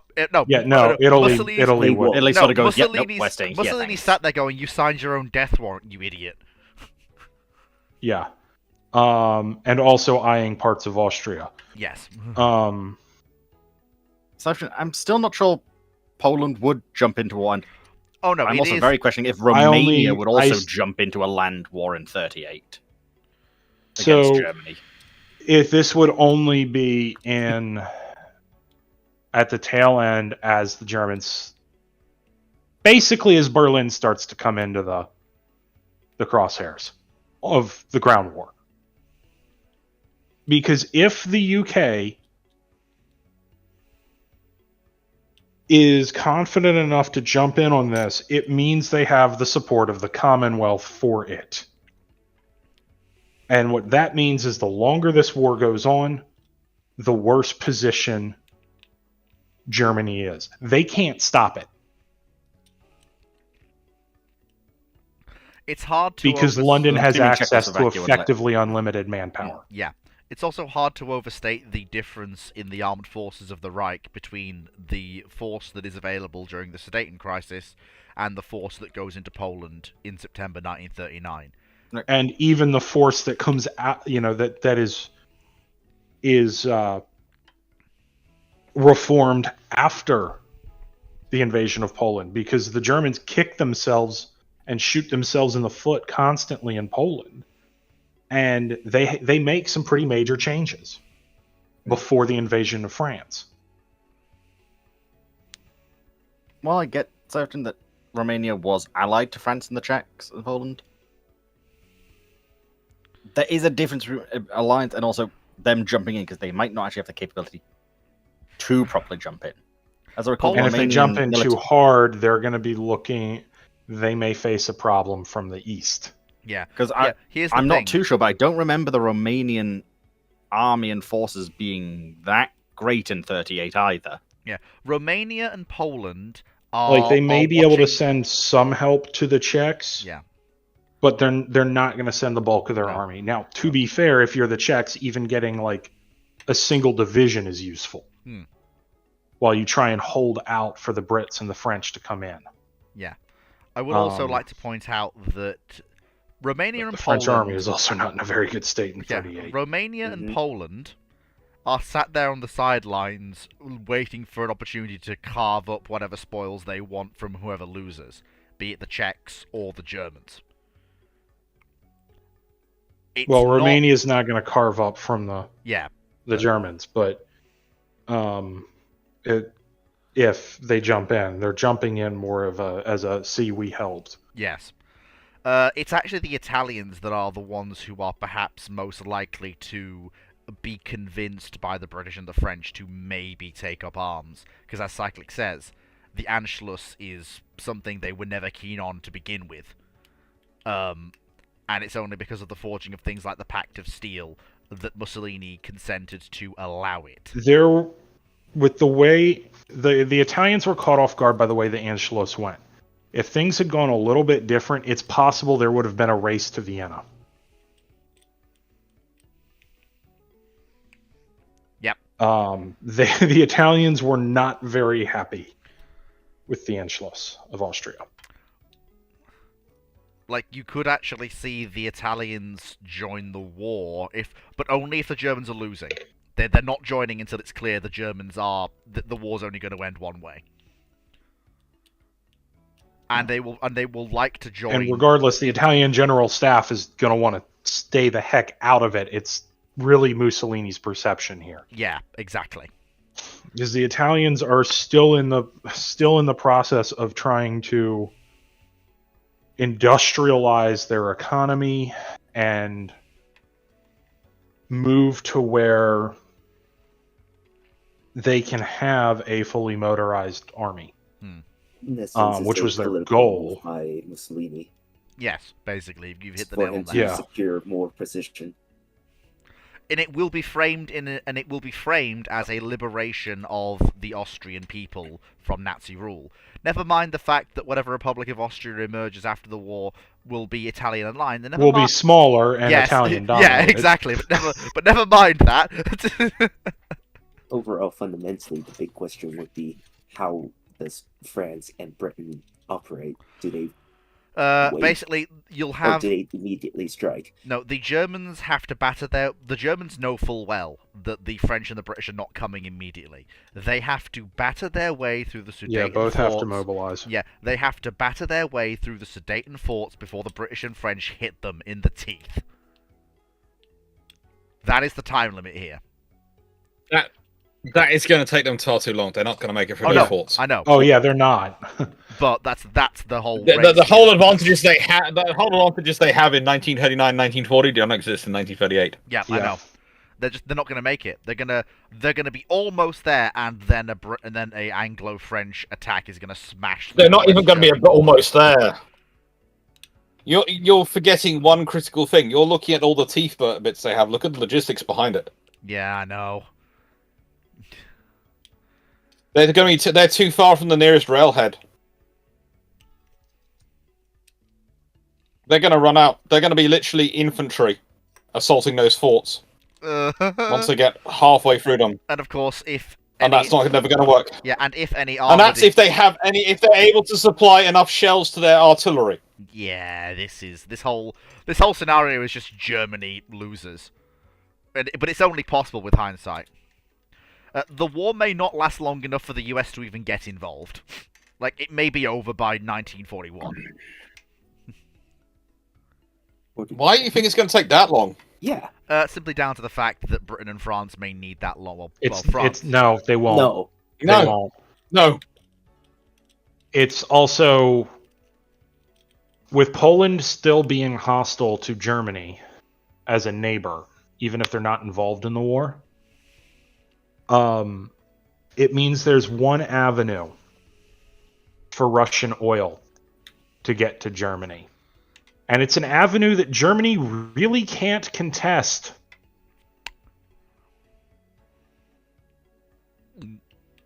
It's the Baltic Sea. Oh yeah.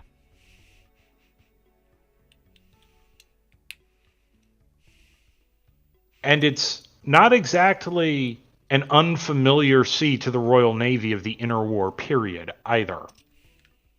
Nope.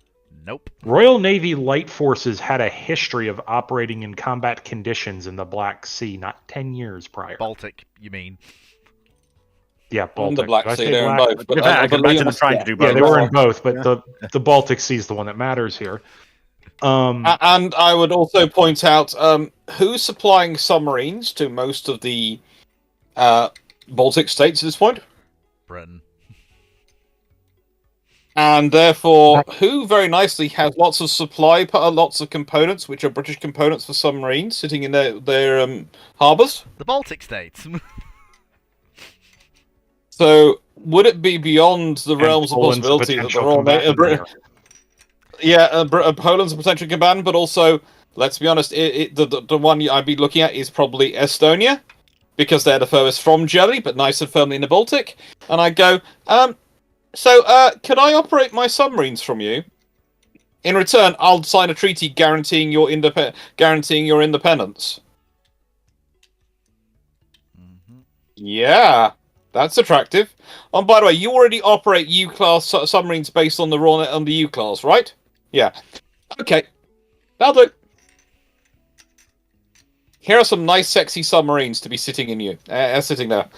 They will Sitting in you. do their job. But yeah, basically, just Mhm.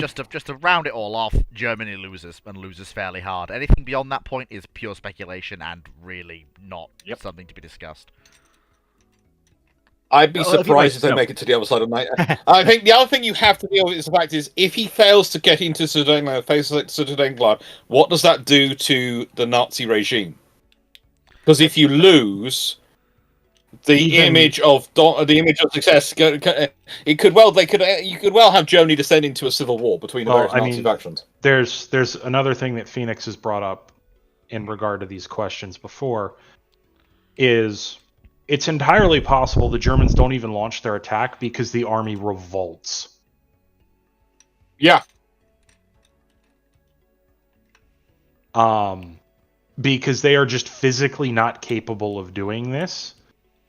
And if Britain and France go, if you do this, we're coming at you. We're not compromising. There is a very good chance that the army turns to Hitler and goes, try us. It could be made even more cruel because it could be a case of this is HMS Nelson, this is HMS Rodney. They're currently sitting in the Baltic. They've just come for a goodwill visit to Sweden. So actually, honestly, one thing before we might Oh, move and on they is didn't. about They this. didn't go with a light escort either. Might be an idea. No, Like, they theoretically, people, if you want to try brought this, two they can. flotillas of destroyers, and two flotillas of destroyers, and, And they have a carrier on for a fighter couple cover. cruiser.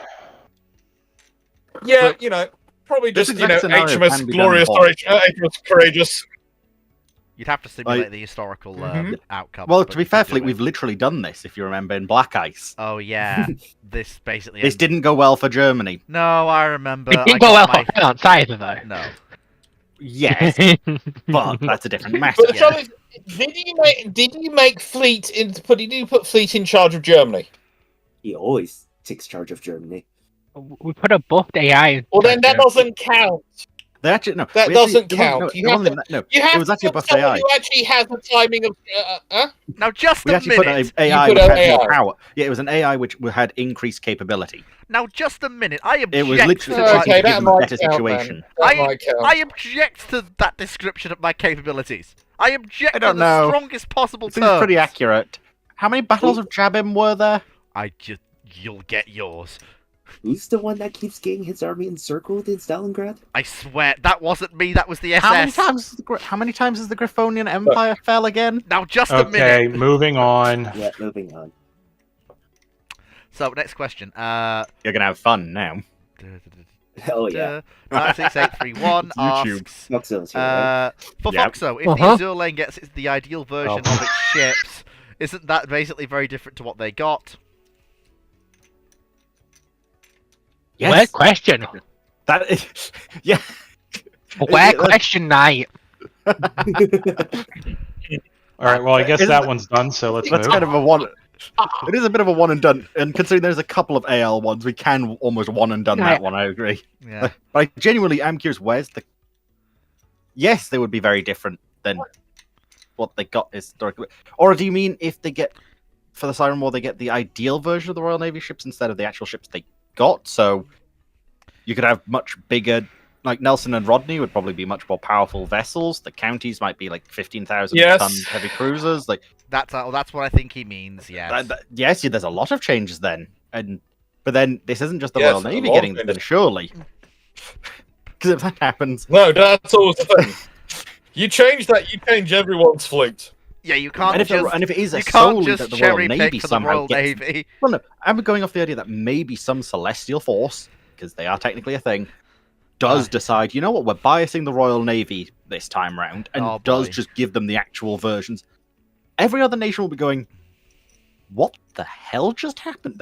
You're not the ship that they on. This is not how wisdom cubes work. This is It'll This be goes the work. against the It'll be the entire work of goddess. I like your funny words, Magic Man. It'll be the work of goddess. It'll be the work of goddess Britannia, wouldn't it? That's the. Is it Ark Actually, Royal or no. goddess or Britannia? It'd probably be It's Queen it'd probably Elizabeth. be Queen Elizabeth Meta. Yeah. I wouldn't put it past Queen Elizabeth Meta. Let's be honest. She's a Queen Elizabeth, but hang on. What's the ideal version of Warspite? Scary. How many guns does that ship have? 15. Because is it the One, but it's ideal a very, version very, as very defined big by the Royal gun. Navy, or the ideal version as desired by the machine spirit, the ship spirit itself? Oh, Give me boy. 15 15-inch guns, please. Can Fleet In ask 5 that triple we- turrets. Because that's yeah. Uh, Because that's just if it's defined by the Royal Navy, they're okay. But if it's the supreme vessel as defined by the machine spirits, aka the ship girl, that can be very different. Because just to think, like, how do you think USS Texas as a machine spirit would design it if she had her way? I don't know because I don't follow this. This isn't even just as you're just No, if the machine basically spirit of just- Texas got to redesign the USS Texas as we know it to what it wants. Well, that's just all gun. Okay, It's like, just a gun. It's again, just a gun. no answer because it's an inert piece of equipment that requires people to operate. Like, there ain't no such thing as a machine spirit. My mind doesn't work that way. You're Like, not an engineer, are you?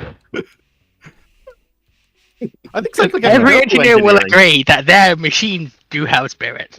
And I don't care. Moving on. printers are evil. Next question. Remember, then. printers are Your evil. typical gunnery officer asks, thoughts on the F-20 Tiger Shark? And if the aircraft had entered production, instead of being operated by the USAF, would it only be sold to other countries? Do you think the F-20 is better? There's than the no A-1? real room wait. for it in the U.S. setup. No, he but said, it- he said it answer wouldn't it. be operated by the USAF. yeah, It would I would expect F-16 would have had a lot harder prospects for export orders. Just because of the timing. I mean, you probably would see F-16s coming in numbers in the late 90s instead, but rather than people trying to update their Tiger Sharks to use AMRAAM.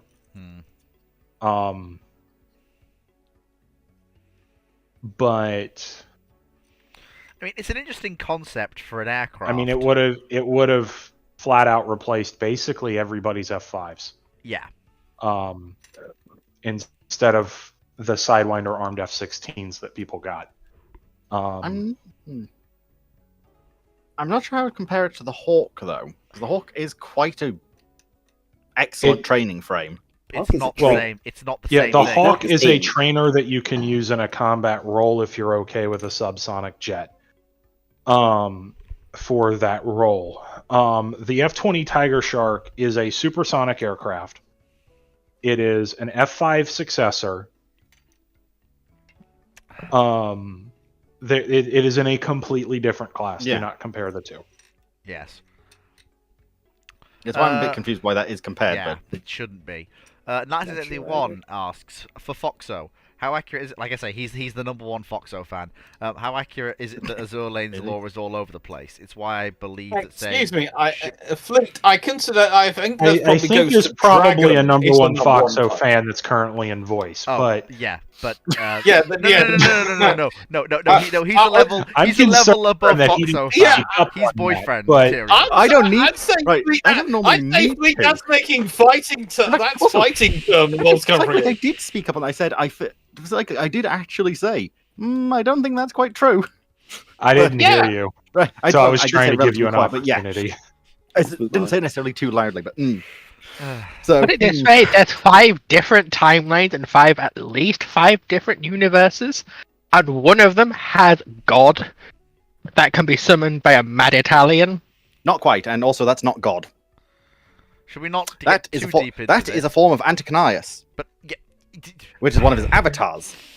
Therefore, Yeah, who is essentially God. no, he's a metadimensional entity. Essentially God for all. But he doesn't have creation. He's not God because he doesn't have any power of creation. He can't will things to be destroyed. He has to destroy it manually. yeah. Like I said, I'll get the playing cards functionally. sideways. But no, God. there's a big, there's I'll a get very the big playing cards. difference here, Foxo. Moving on. Yeah, see, I think The lore is not I necessarily think all this over the is I place. think this has made I think this has made Knight's point incredibly well. Well, right, no. All I'm gonna say is, some universes have rule of cool. My Azor Lane problem- has rule of horny. Let's just leave it there. Well, Yeah, no. pretty My much. problem with the question is that. The rule of order. So, for the record, Fleet didn't actually really get a chance to read out the full question because Ugh. it does actually add, in particular, basically, where is it? It's why I believe that saying ship girls can't do X, they always can. It's just because the writers haven't said so yet. No, that's not how that works. That's making false assumptions. Right, moving on to the next YouTube Right. question. So, From It goes your like the typical- one thing that's specifically defined in that law. Yeah, from Nine. the typical gunnery officer. that would Go on, disagree. Foxo. Finish your point. That, Oh. that's the point. Oh, okay. fair Ship Girls is the one thing in that entire law franchise that can't be overturned on a dime because it's funny. Your typical gunnery officer, what if the Washington Naval Treaty allowed a bit more tonnage for carrier construction so that the US can build WASP like her Yorktown sisters instead of a smaller Yorktown IRL? Would WASP still be sent to the Atlantic until VE Day? So basically, you're just saying, what if WASP is a full Yorktown? Nothing much changes. Yeah. Yeah, WASP is just now a full Yorktown. Yay! Does She's the in the Americans Pacific, still though. need her in the Atlantic? Didn't Yeah. we get that They one still wrong? need it. They still need a carrier at the Atlantic. They still need to carry in the Atlantic, but the other thing is Wasp in Europe. Isn't the so carrier? Wasp served in the Pacific? Yes. Yeah, she did. that was in Europe. What wasn't Europe? It was That Ranger. was the other one. Ranger. That was Ranger. Yeah. If I think they Ranger mean and Ranger. what? Now If Wasp did Ranger- serve in Europe in the Atlantic for a little bit, but she also served in the Pacific. Ranger Yeah. is something that happens before that decision is made with carriers. Mhm. Ranger was an experimental attempt to do a ground up carrier, and it taught the U.S. Navy a lot in what not to build. Yes. So- Yes, it did. But basically, if you have a change of history and that Wasp and Ranger are both No, full no. fat Just Yorktown Wasp. somehow, Just Wasp. Not Ranger. Ranger. Just- Or sorry, yeah, not Ranger, just Wasp. Yeah. well, it doesn't change anything with Wasping, but Yeah. it only changes if you have Ranger, because if you have Ranger, which is also full fat Yorktown, then she probably doesn't get stuck in the Atlantic for most of the war. She probably is being used in the Pacific, Yeah. There and might I be doubt need I for- doubt that there might not be That any may be- need for USS Robin scenario. Yeah. Yeah. They could As just call useful Rangers as that back over was to for the U.S. Pacific. Navy, yeah. Yeah, I'm just going to chip on something because Knight's typed of things in regards to previous question. In particular, to me, Clark and Fleet of ask yourself, how do ships like Glorious, Argus, Hood, and others not come about if World War One never happened? As there is no World War One in AL. That is factually false. There is a World War One in AL. We know World War One happened. We literally have references to it. Yeah, a bunch of ships, especially the older ships, have reference to their time fighting in World War One. So But yes, anyway, moving. People always forget about Tennessee. Why do they always forget about Tennessee? My brain is now. Lazy author, I hate you for posting that image. Did they Quality of just the slap a- whiskey from Tennessee versus Scotch. I suppose perhaps that's where they they're Hosh I'm not sure. looks better than that. Yeah, I was No, it- actually about to say that Hosh looks better than that Does it? abomination. Does it really? Yes. Yes. At least it's What got are we the At least it's still got a semi-unified main battery. Why is it set up with Typhon or everything for Typhon except the weaponry for it? Yes. But you know, Is that a it's long taking picture the of British gun? frigate. No, that is in Dude. Iowa, except They like took look at the hull. Except no SAMs, but You put the a peep on it. frickin' phased Phew. array radar and then the Typhon dong. Yeah, it's just stop, please. Who designed this? Yeah, Cease. cycling, don't you know?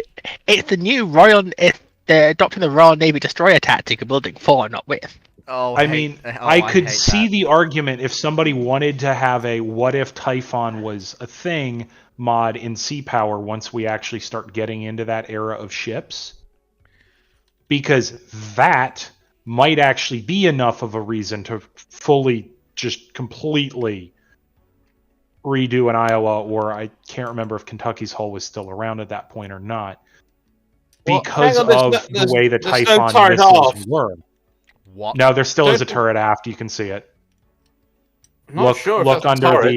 the look under the. I'm looking at it replenishment great. tree. That doesn't look. I've got it zoomed in. That doesn't look like a turret to me. It is. I can It is a see turret. Yeah, Finder. there I is a can turret. see the barrels. Yeah, there is a Okay. turret. I with can gun also see the barrels. barrels.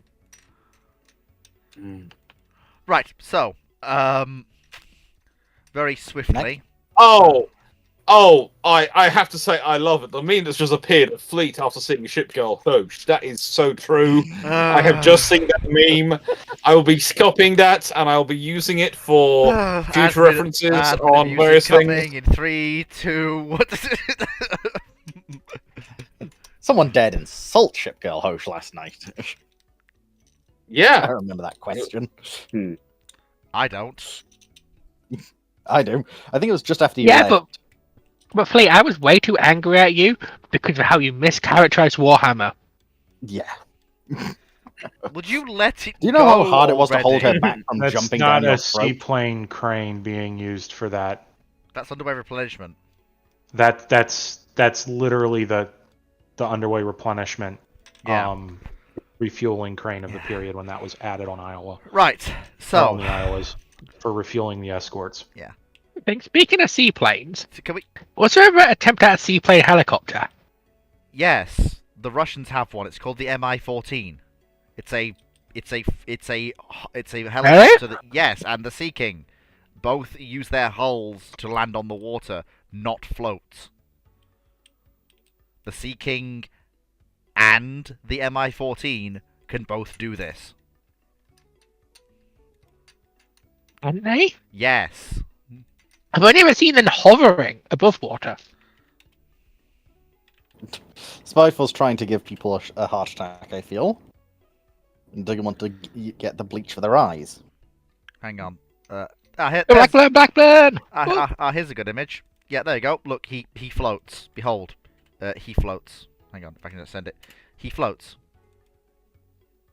He is a good boy. Have you put it twice? Did I? It's been posted 3 times in I short didn't mean to- succession. Oh, and also, Also, Spyfall also posted twice. So I wonder if that was just being iffy or... yeah, could be Possibly Discord being iffy. is, yeah. Also, yeah. Behold, the Sea King also floats. Good boy.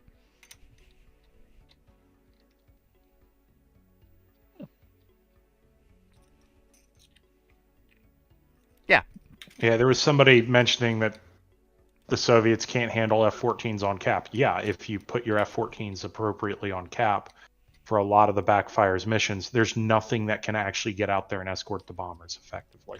Yep. MiG-25 doesn't have the range. Nope. But yeah, there's a reason the U.S. Navy turned around in the 80s once they finally got it through, once the studies group got it through ONI's thick skull. that the Soviets weren't going to try and fight a third battle of the Atlantic.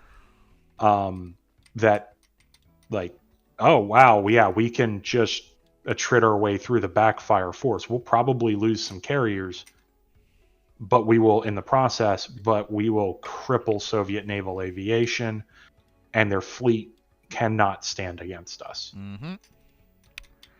That's the way. the cookie Backfires are crumbles. only scary if you don't do things right. Yep. Now, that said, that doesn't mean there's tricks the Soviets can't use. There's a lot of stuff you can do with broad spectrum jamming from multiple angles to conceal where you're coming in from. But there's also things you can do to push through that. The standard thing that a lot of people, you'll see a lot of YouTubers doing in Sea Power, is they keep their E2 behind their carrier group. That is the last thing you want to do. You want to be pushing those E2s out, even if you have to detail a couple of fighters to escort them. Which you may not really have to, but hey, it's useful. You'll have them out there to go after backfire or go after bears. Yeah. 'cause You want to if be pushing those things down your Yep. suspected threat axis. Yep. You find the bears that are looking for your task group, and you kill But them. irrespective of that, even if you know that the Soviets know exactly where you are, but you push those E2s down the potential threat bearings, and the reason you do that is that enables you to burn through any potential jamming way earlier than if the E2's just hovering above your carrier, which also doesn't Mhm. conceal where your carrier is. Yeah. Um, That's so basically the long and short of it. there are things you can do so that you still have the time to have your F-14s up and then get to an intercept point 200 nautical miles or preferably more from your carrier.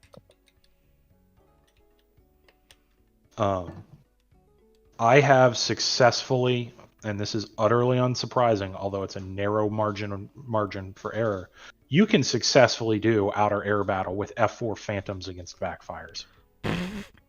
That's It's not hysterical. fun. That's hysterical. It's not fun at all. And by the way, this is with the incorrect fuel setup for the F4s of the period that's currently running in Sea Power. In Sea Power, they use the center line tank. They should be using 2 wing tanks instead of that center line. Very, very quickly. Can we wrap this Or up? all 3. Because we got sidetracked from. We're not Yeah, even on a sorry, question. It's I fine. It's saw fine. a I just nail and realized. went hammer mode. Yeah, I just To be realized. fair, no. To be I- fair, I- Fleet, you're I actually just- not doing too bad. I just looked for the wise, question we were on and went, hang on a minute. We're not even anywhere near one of them. Actually, you're... It's not called Fleet's Random Ramblings for nothing. Oh Moving on. dear. So we did the whole. So I think You've last. got 11 more questions to go before you're caught up, Fleet. Yeah. So typical gunnery officer asks thoughts on the Atlantic Conveyor ship used as a platform for Harriers. Also, did the Iranians copy the Atlantic Conveyor in the latest carrier? Phil, to answer the this second is question. much better suited for how they plan to use it than Atlantic Conveyor was for how the British plan to use it. But Yeah. that's also because it's a purpose refit vessel rather than hastily put together. We need something to carry Chinooks. Atlantic Conveyor wasn't primarily there for the Harriers. It did service some Harriers, but it was primarily there to maintain the vertical mobility of British ground forces once they were ashore, because the British didn't have, and it did carry some planes, yes, but those were all planes intended to be operated from forward airstrips on the islands. It was vitally important for the British for the ground campaign. It did a lot of things that the Tarawas actually did, thinking about it, for the U.S. In 91, it was a Tarawa that delivered a whole bunch of U.S. Marine Corps Harriers into theater for use on the ground from land bases. In 2003, again, I believe a Tarawa did that. But it also carried the much needed helicopters to enable mobility, and that was what really hurt when Atlantic Conveyor went down. Mm-hmm. It's why the British ground forces had to do so much marching. They really weren't planning on that. They were planning on using the helicopters so they could use superior mobility against the Argentine forces on the ground. Turns out they didn't end up needing that, but I'm sure most of the troops would have preferred to have ridden in the back of a helicopter instead of marching. Yes. Actually, no, they're Royal Marines. Okay, were they having are a fun. little insane, but Yes, it was in nicest way. The 5th Brigade probably would have quite liked the mobility. The Royal Marines had the point. There was the fact of going into San Carlos, and I remember this conversation because I had this chat with both Michael and Julian, Michael Clapp and Julian Thompson talk about it. And Julian Thompson is quite happy to admit that it was Michael who explained to him that maybe they should send in the helicopter with thermal sights and thermal camera to go and check out San Carlos Bay first, rather than just mounting a full assault and taking out everything in case there are lots of Argentinians there. Because don't open the door and face a belt fed. You don't want to, and you just go, but we have no systems for because they didn't at that point yet have any systems yet for working out how to use it. And so they ended up using the anti-submarine warfare methodology for coordinating the helicopter with the group. Because the Royal Marines had never been allowed to exercise with that level of technology at that point.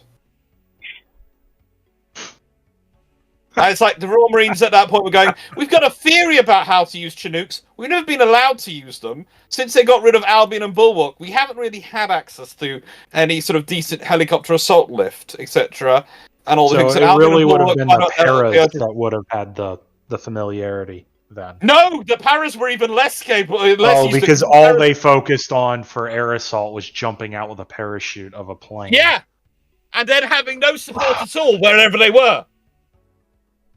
So it's really funny. The troops which were actually taught to work with that equipment were all sitting off in Germany, and none of them were deployed south to the Falklands. How typical. Oh, actually, no. There was one group who were used to it, who were deployed south of the Falklands. Was it the Gurkhas? Yeah. How typical. The Gurkhas just give us the equipment and leave us be. There is a whole argument as to whether or not we were actually too generous with the Argentinians, because we could have just been really cruel and just sent a battalion of Gurkhas down there and they'd have probably won the war solo. There really is no way that they would have. Oh, I'm just going to answer that question with that. Well, you're better Suez get crisis. Yeah, you're not having the U.S. back down on that. No. So the U.S. aren't backing down on the Suez crisis, but the U.S. was willing to get into a shooting war over it. Really? Wow, NASA? Yes. Well, yeah, mainly because it was mucked up. If it had gone the way it was supposed to go, which was supposed to be very quick and painless, then the Americans would have been very fine with it. But the moment it started getting mucky and the Soviets were about to get in, the Americans would rather get in the shooting war than the Soviets get in the shooting war. Mm-hmm. Because if the U.S. gets in the shooting war, it doesn't kick off on mainland Europe. No. If the Soviets do, that's the only way they have. Next The question. U.S. can fight it as a naval and an air war and drive the point home. The Soviets get involved, and it's likely to go nuclear in continental Europe. Yeah. Yeah. And honestly, in that period, it's still likely to go nuclear, but it will be at sea. But there is a thing of if they had this is what I will say about the Suez crisis. If it had been like they were expecting it was, they were expecting the Egyptian army to overthrow Nasser when they went in and then sort it out. It honestly, it wouldn't have been so much a win Suez crisis. It would have been a different scenario afterwards, and then the Americans probably would have gone, "Oh, that's perfectly fine now." Yeah. So, Because the thing is, if it's won quickly, they're not going to worry about it. If If it's the done as a Soviets fait accompli, yeah, then you don't have the the position for the U.S.'s domestic politics regarding empire builders to really kick in. Yeah. I mean, there is a reason in this period the active U.S. Army Op 4 force, the Circle Trigonists, look so much like the French. Yeah. So Yeah, because the French are So- evil. yeah. Next question, please. Because they're actively out there. Because there's a question I want to get. There's a question I build and want to preserve get their to, which is empire. fun. So, from 1931, for Foxo, in Azure Lane, wouldn't the Royal Navy not use the PR to build the ships they wanted and upgrade their treaty ships to what they wanted? As the RN Canson know how their faction got screwed over by the treaty. I'd argue that they didn't get... The Royal Navy did not get screwed over by the treaty. No one who signed up to that So- treaty did. Yeah. No, everyone got screwed equally, but the nicest way, no one got screwed over because everyone got screwed equally. Yeah. It's a naval Yeah, treaty. that's it's, You want, it's supposed to limit your navy. That's the point. you The want to put trouble your is, thoughts what on- it does is, what it does is make the Second World War more likely by limiting. But what they should have done is, rather than eliminate construction, is limit construction. So basically, have, let's say, in any 6-year period, the Royal Navy and US Navy can build 5 battleships. The French and the French and Italians can build 2, and the Japanese can build 3. And then that would probably cut down tensions, say, with Japan by about, I'd say, a good 30%. And Also help would have keep the the US industrial UK base to alive. modernize.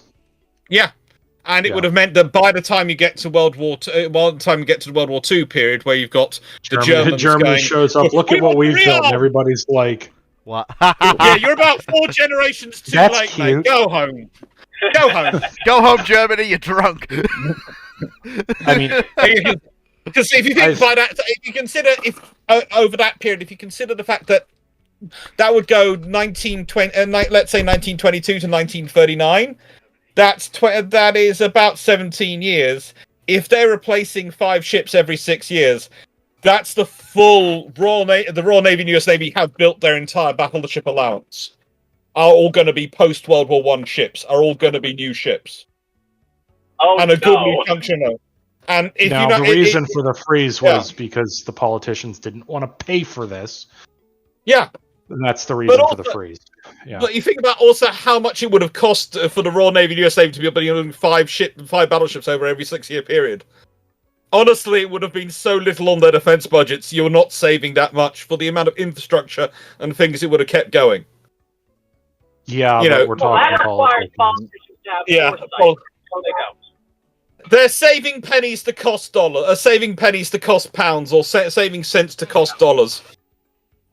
So, Voxel, your thoughts on the actual question, though? If you're still with us, Yeah, it's before I put my 2 cents in, because our ships are weird, and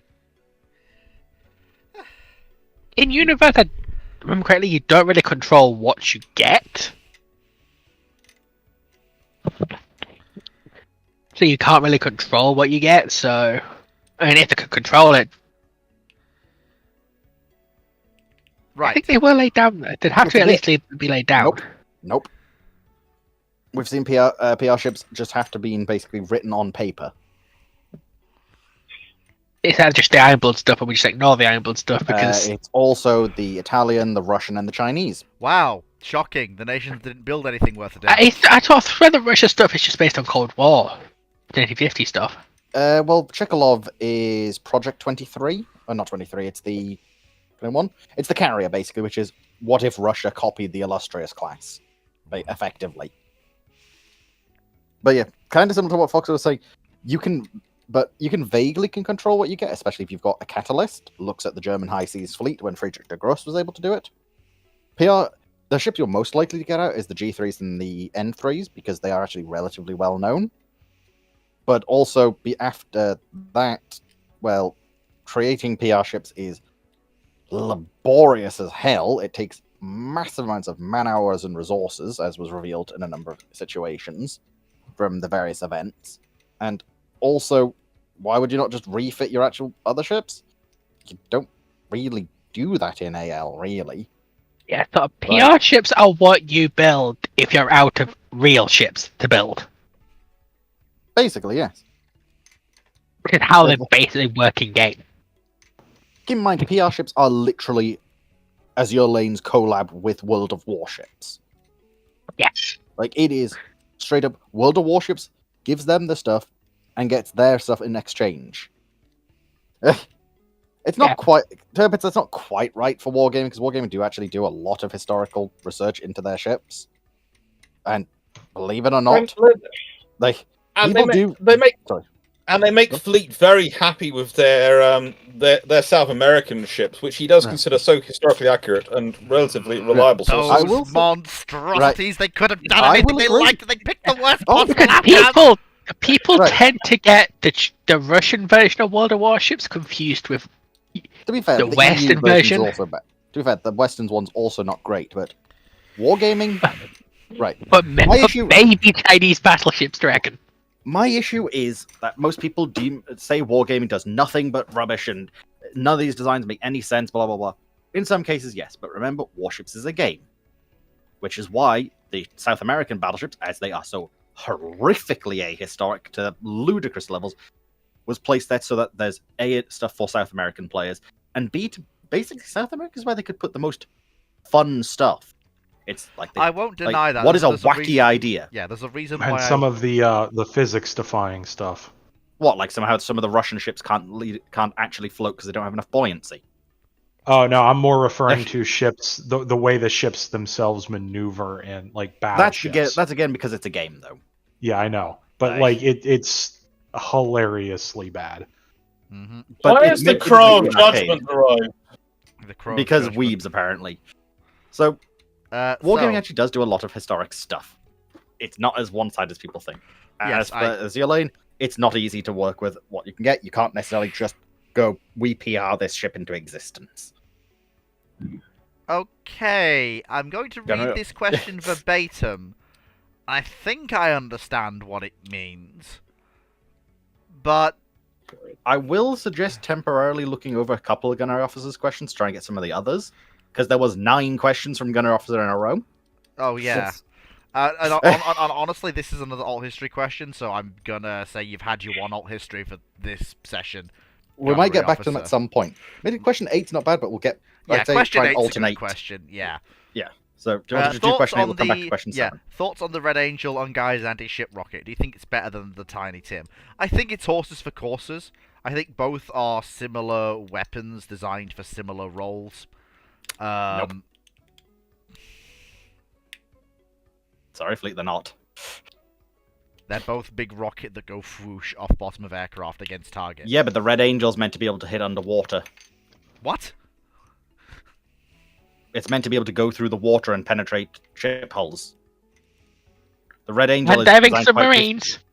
Yeah, the Red Angel is designed very differently to the Tiny Tim. The Tiny Tim is, I will let's stick say, as much for explosive just on the end based of a on my rocket. quick research for it, with what for its purpose, it's just hilariously the wrong way to approach the problem. The Red Angel, the problem being the Sverdlovs.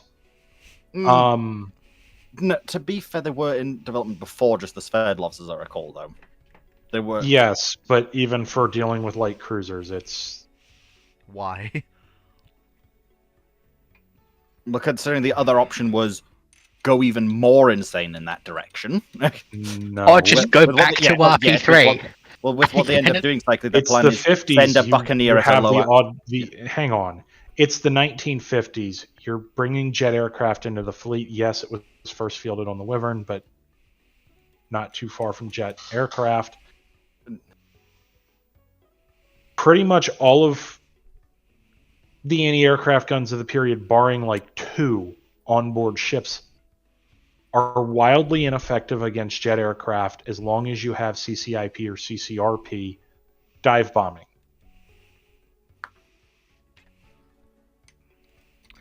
And guess what you can do with jet aircraft and even a 45 degree, 50 degree dive angle with CCRP, CCIP dive bombing? Release from outside of effective AA range? Yes, and deliver a One question. lot of pain that you can't even protect battleships from? One question in that regard, then. How many British planes at the time had CCRP?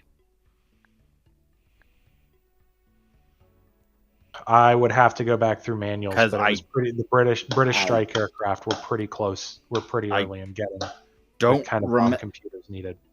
because most of the ones that's used on sea, I don't remember any of them having stuff along those lines off the top of my head.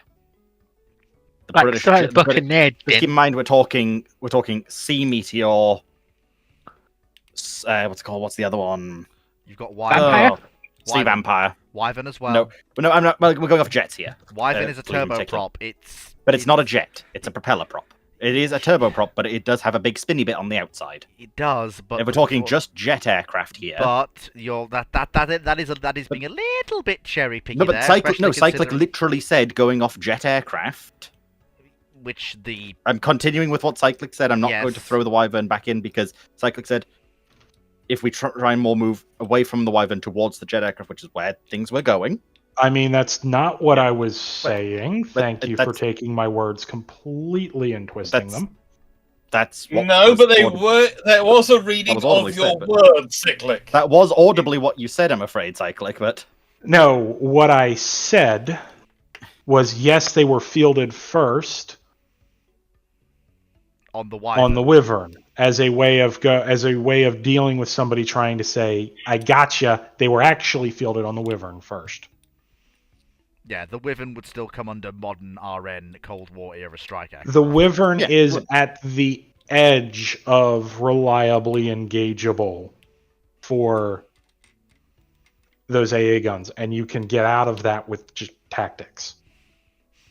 The Soviets did not have very good AA guns in this time period. Yeah, But, again-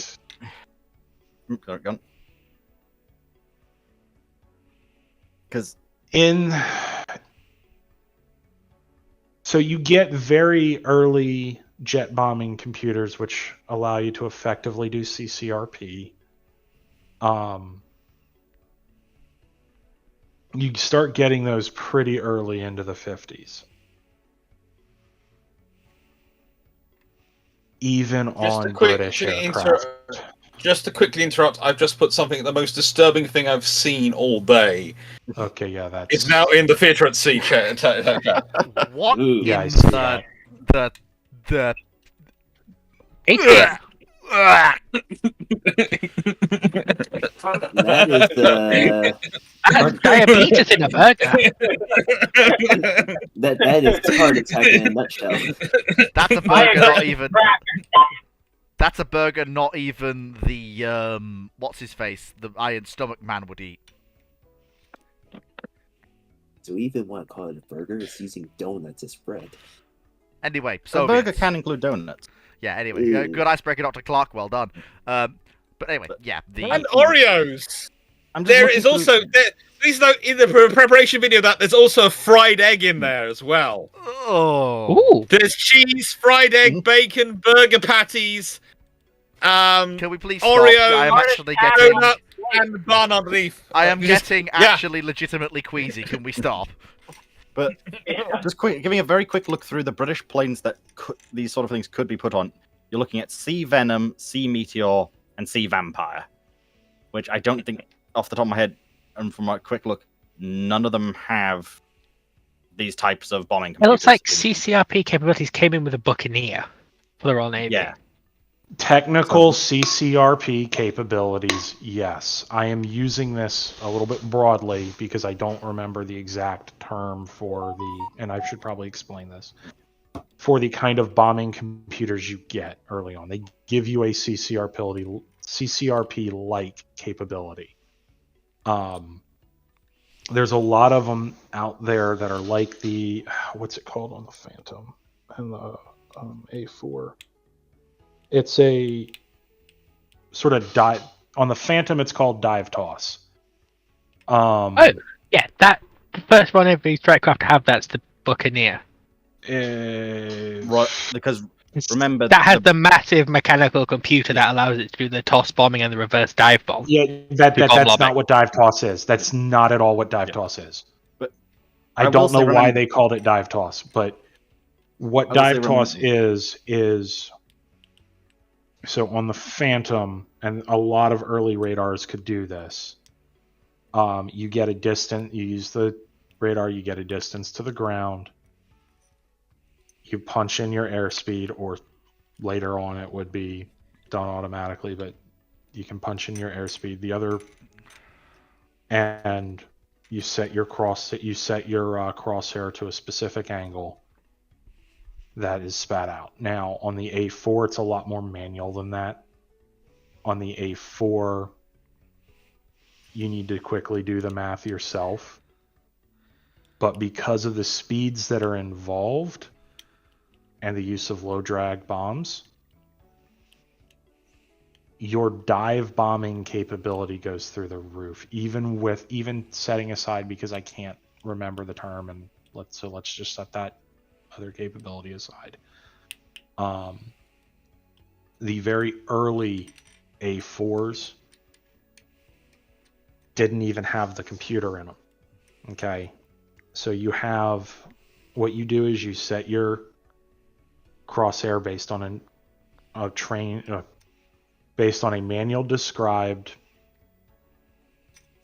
dive profile. You set your crosshair in your gun sight to a known angle, and you do a shallow by World War II dive bombing standards, but you're still north of 45 degrees. Dive angle down.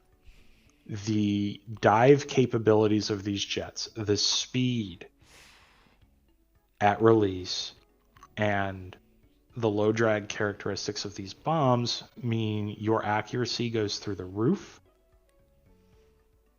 The lethality of these bombs is hilarious. There's practically no reason to go for rockets like that. You're making yourself an easier target for the higher caliber dual purpose guns. Just looking at that rocket briefly, I mean, they're talking about a 5,000 yard release range. That is not good for that role.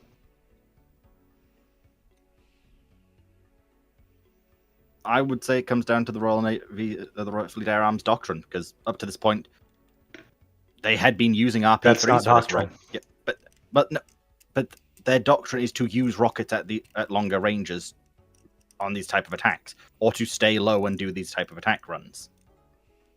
Which is why it might not. Because all these planes are designed around the RP3 as being one of its main capabilities. Well, not designed Okay, around so- the RP3. But yeah, correct. I am specific, Dragon. I am specifically not talking about that. I am specifically saying that this is the wrong approach. Which that might be, but I'm trying to. But yes, fair enough. I get that. Perhaps, but it's what they were looking at the time. That is something that is the case. Yes, and no one's arguing. I'm not denying that. I am specifically saying that that is the wrong approach to use. Yes. Yes, they used it, and it was wrong. That's where we are. But to try and get back to the initial point, though, the question of is it better? The question is, you got the thoughts. It's the wrong direction. Fine. Is it any better than the Tiny Tim? Then to continue on the other part of the question, because that's where we were. Because personally, I don't think the Red before Red Angel even officially came out. Yeah, Tiny Tim was retired long before, because it's not how you should be attacking these ships. And generally, the Tiny Tim record of attacking ships was generally not. It wasn't great. Good. Yeah. And it was most of the rockets were generally used as a ground attack missile in the Korean War. Yeah. Because the U.S. Navy could just throw that stuff out. And generally, unguided rockets is not the way to go for attacking shippings, even if you're trying to attack outside of anti-aircraft range. This is also the reason why that Britain was also technically developing other weapon system alongside the Red Angels. Yes, we've got Green Cheese and eventually what's called Blue Slug. Yes. But then you eventually have their final decision of how to counter the Sverdlovs, which is Buccaneer Yes. at low altitude, and as that sort of goes back to the older concept of something fast and low. Which is hilarious when by 1959 there's a perfect counter already in use in NATO air forces. Now Buccaneer would get outfitted with this weapon system eventually. And that's AGM-12. Yep.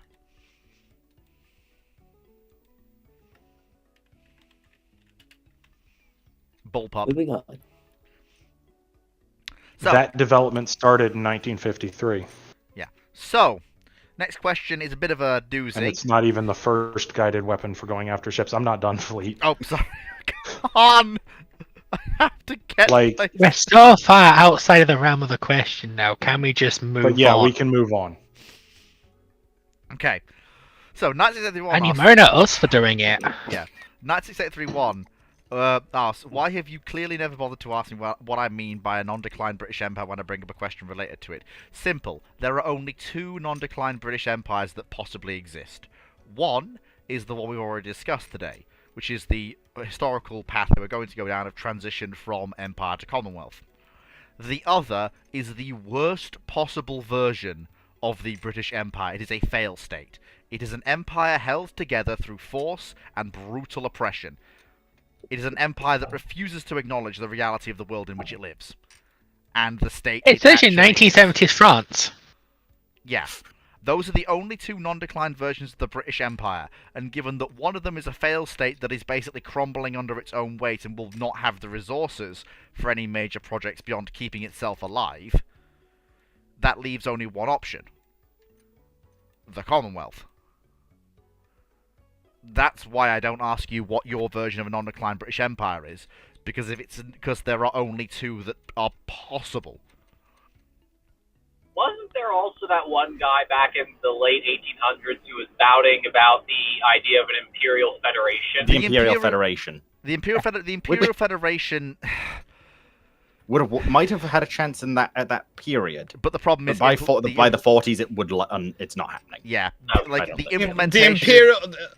The Imperial Federation basically morphs into the Commonwealth idea Yeah, because Okay. even the Imperial Federation was too centralized, and they knew it wouldn't work. yeah. Again, so like I say, it's like I say, there are only two. And basically, the Commonwealth idea, consider it kind of like a mix between the European Union and NATO combined. In that sort of what we're talking about, it was a economic union in that there would be a free trade area and everything. Everyone would have harmonized trade rules and very close economics, and you'd have a common defense and foreign policy. Yeah. But otherwise, you'd run yourselves internally. Yep. Not like the Holy Roman Empire. Yeah, kind Yeah. of. Yeah, actually, after a fashion. Where you have like a central figure, but everyone's autonomous under it and does what they're own. Yep, pretty And much. Well, if needs yes, be, but this it was- can act as one. But basically, what their plan was, you would also have what we basically call a Council of Ambassadors in London, where you would have everyone would have the equivalent of, pretty much the highest level of ambassador, like sort of the UN sort of scenario in London, and they would be your representatives to the British technically to the monarch. Of the head of it, but technically it would be the group where everyone would work out what they're going to do and how they're going to work these things out. I mean, And it would be presided over, but because it would be hosted in London, instead of Britain having an ambassador there, the British Prime Minister would sit on it. yes. So you see the point? Everyone else would send an ambassador to this thing, but it'd be the British Prime Minister would be sitting there, and therefore, as the only Prime Minister there, rather than an ambassador, they'd automatically be its chair. Yeah. Because they'd be only elected official. Yeah, it's worth pointing out here that this even this version of a non-declined British Empire is still it's better than the imperial system, but it is not true independence for the nations under it. It is primus inter pares, and it is de facto economic lock into the system. But it's not true independence, but also it's true interdependence more than independent, Yeah. more than no independence. Yeah, no, I know that, And- but it's still not as good as the system we have now for Yeah, yes and no. The yes and no. As a transitioning state, and to an extent, it was part of the transition. It was one of the reasons you have to remember for the British wanting to do this system was because they realised that the default empire would mean that if in doubt, the countries when they left them would rise up with military dictatorships, also etc. Because the only sections of the government, which their local nation, which they had actually run properly, were the military. They hadn't set up the judiciary, they hadn't set up the politicians properly, they hadn't set up those systems to counterbalance the military powers. So within those countries, so basically their idea was that this system would allow those countries to actually build up their democracy. Oh no, and their view was that eventually it would transition even further. So the thing is, you have to remember, we're talking about one of the transition states. They believed the end state of it would be something which they couldn't really predict, but they would reach about the 1970s, 80s. So they're talking about a transition period of this, to bring this about. And they're starting off planning in the 1890s. So you always have to remember that the ideas of the planning pointers are coming from the 1890s, and they're talking about projecting it forward to the 1970s. So things are going to change and transition. Yeah, and for a non-declining British Empire, as we think of the Empire, it's pretty much impossible. Like I said, because it's a product of the 18th century. Yeah, like I said, the world's changed a lot since then. Like I say, there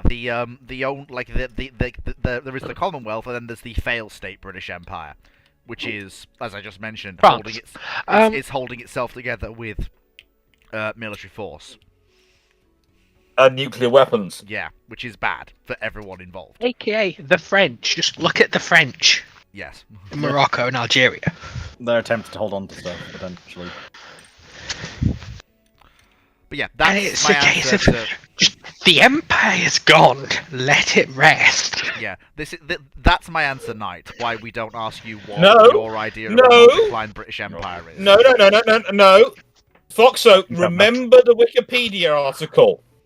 As it says, you are the British Empire. You can help by expanding this list. This is a call to arms from Wikipedia. Bring back the British Empire. We can do this.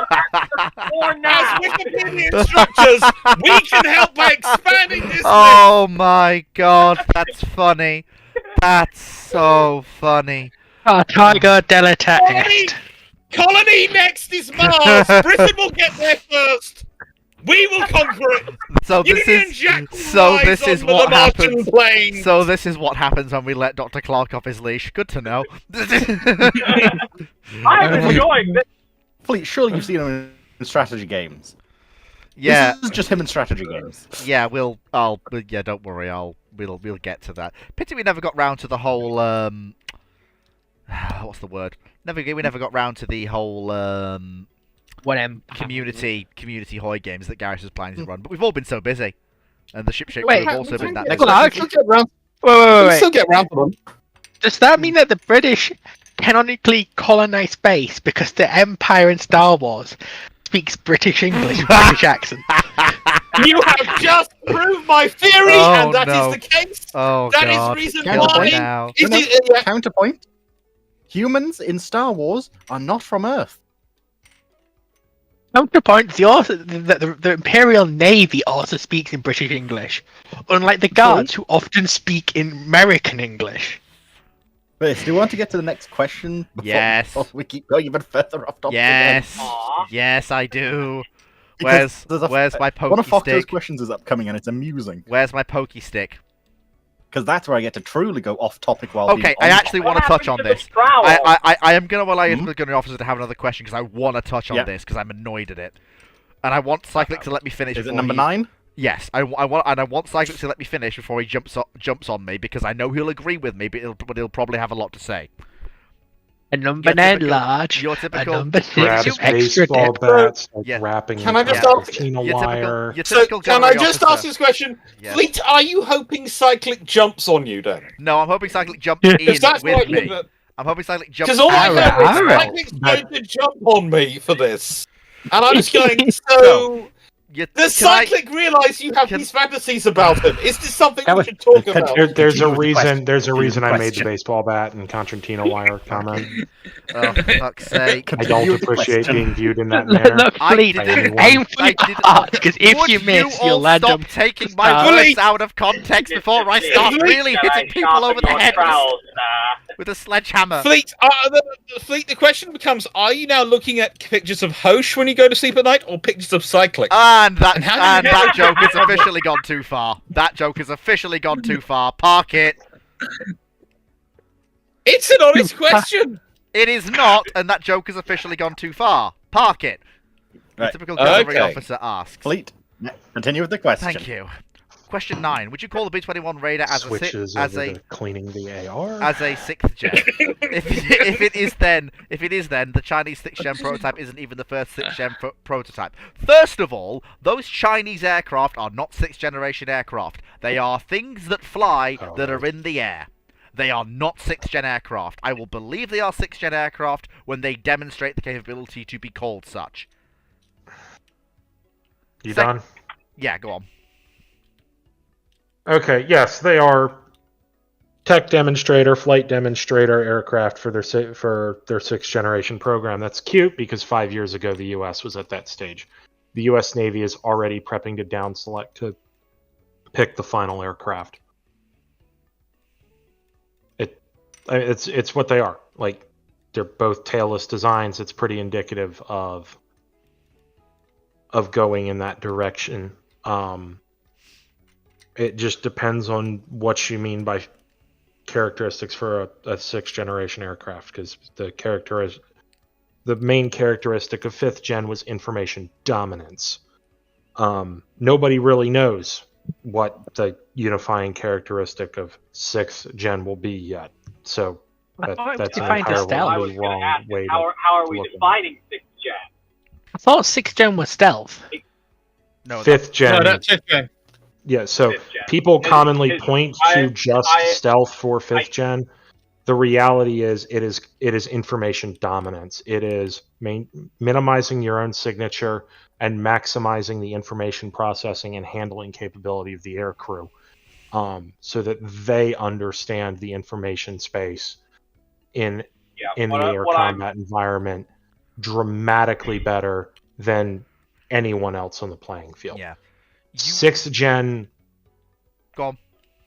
those characteristics haven't solidified because nobody's built a sixth generation fighter.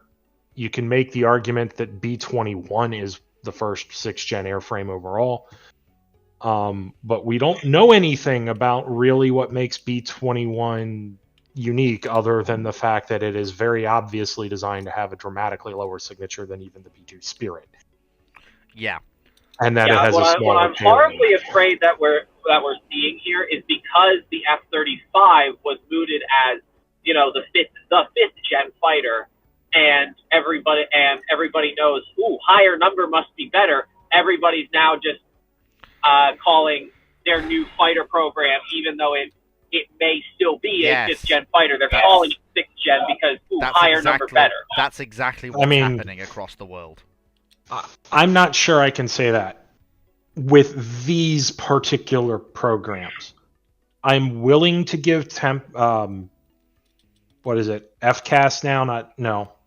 What's the Tempest program called? I think it's still called the Tempest.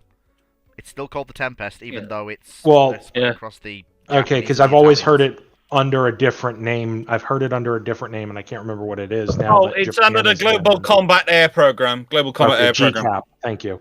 Yeah. So I'm willing to give GCAP the benefit of the doubt. That may end up being like a 5+. We'll see where that shakes out, and we'll see how 6th gen shakes out.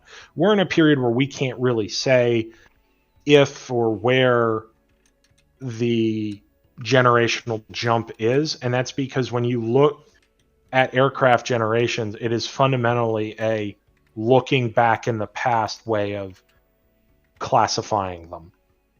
First generation jets, second generation jets, third generation jets, fourth generation jets, right? Like, the Phantom is a third generation aircraft. Well, why is it a third generation aircraft? Because the jump to the F-15 is what it is. And the F-15 is a fourth generation aircraft because of the jump between it and the F-22. Right? Like, that is really how these generations are defined, and until we see a serious trend and a serious jump between whether it's FAXX for the United States Navy, NGAD if the US Air Force ends up with something that isn't FAXX but Air Force because of the way they're handling that program. And keep in mind, the U.S. Air Force probably had the single most ambitious of these, quote, 6th generation programs. Because it's the U.S. Air Force. They don't was, like in my opinion, the one that was most likely to actually be a true generational jump. Mm-hmm. Out of all of these, I think most of them were very much likely to be 5th gen plus, like we've had 4th gen plus people talking about. Or 4.5, depending on how people want to 4.5 gen aircraft, for example, that'll be things like the Chinese J-22, and if no, really, so No. This is things like the F-15EX, Eurofighter Typhoon, particularly the British configuration. Then what would you call or the Italian configuration, not the German configuration. The German configuration is pretty close to the 1980s design. I would say this is why with the GCAP, I do sort of agree. It's going to be probably minimum of 5.5. It might even be 5.75, or might even make it into 6, just about, because it is Britain, Japan, and Italy, and they all tend to push. They've got quite good systems and programs behind them. They've all been part of the F-35 program. They've all been part of various other programs. They have quite a large knowledge base to push forward. But I could also see there is part of which could see that if an NGAD ends up not working as well as it could do, I could imagine the U.S. Air Force tries to get GCAP and NGAD combined. I don't think that's going to happen. That might be the U.S. Air Force's ideal in a NGAD goes south quick environment, but I think what you'd be more likely to see is Congress go, we're ordering you FAXX. Deal with it. That's what you've got. The only reason I could see them agreeing to that is if they think they can get some kind of industrial control over GCAP so that doesn't become an export threat to them. Because the US don't tend to like there being competition in the fighter market. Can I ask a question? In terms of gen, what is J-20? Because it's not a 5th gen. It is a 5th gen. You really think it was a 5th gen? Yeah. 5th gen, yes. Same with J-31. Wow. I thought. Or J-35, whatever they're calling it now. I roll my eyes at the people that say it's not 5th gen, because it's very clearly designed with that information focus. Now, just because something isn't as good as F-22 or F-35 does not mean it's not 5th gen, okay? Su-57 falls into that category as well. It's bad, but it falls into that category. It's still far better in terms of signature management than any 4th generation platform or 4th plus. But that doesn't mean a 4.5 or 4th generation platform, but more likely the 4.5 or 4 plus, whichever one you want to use, can't deal with it. They're just going to be at a disadvantage. But yes, J-20 is a big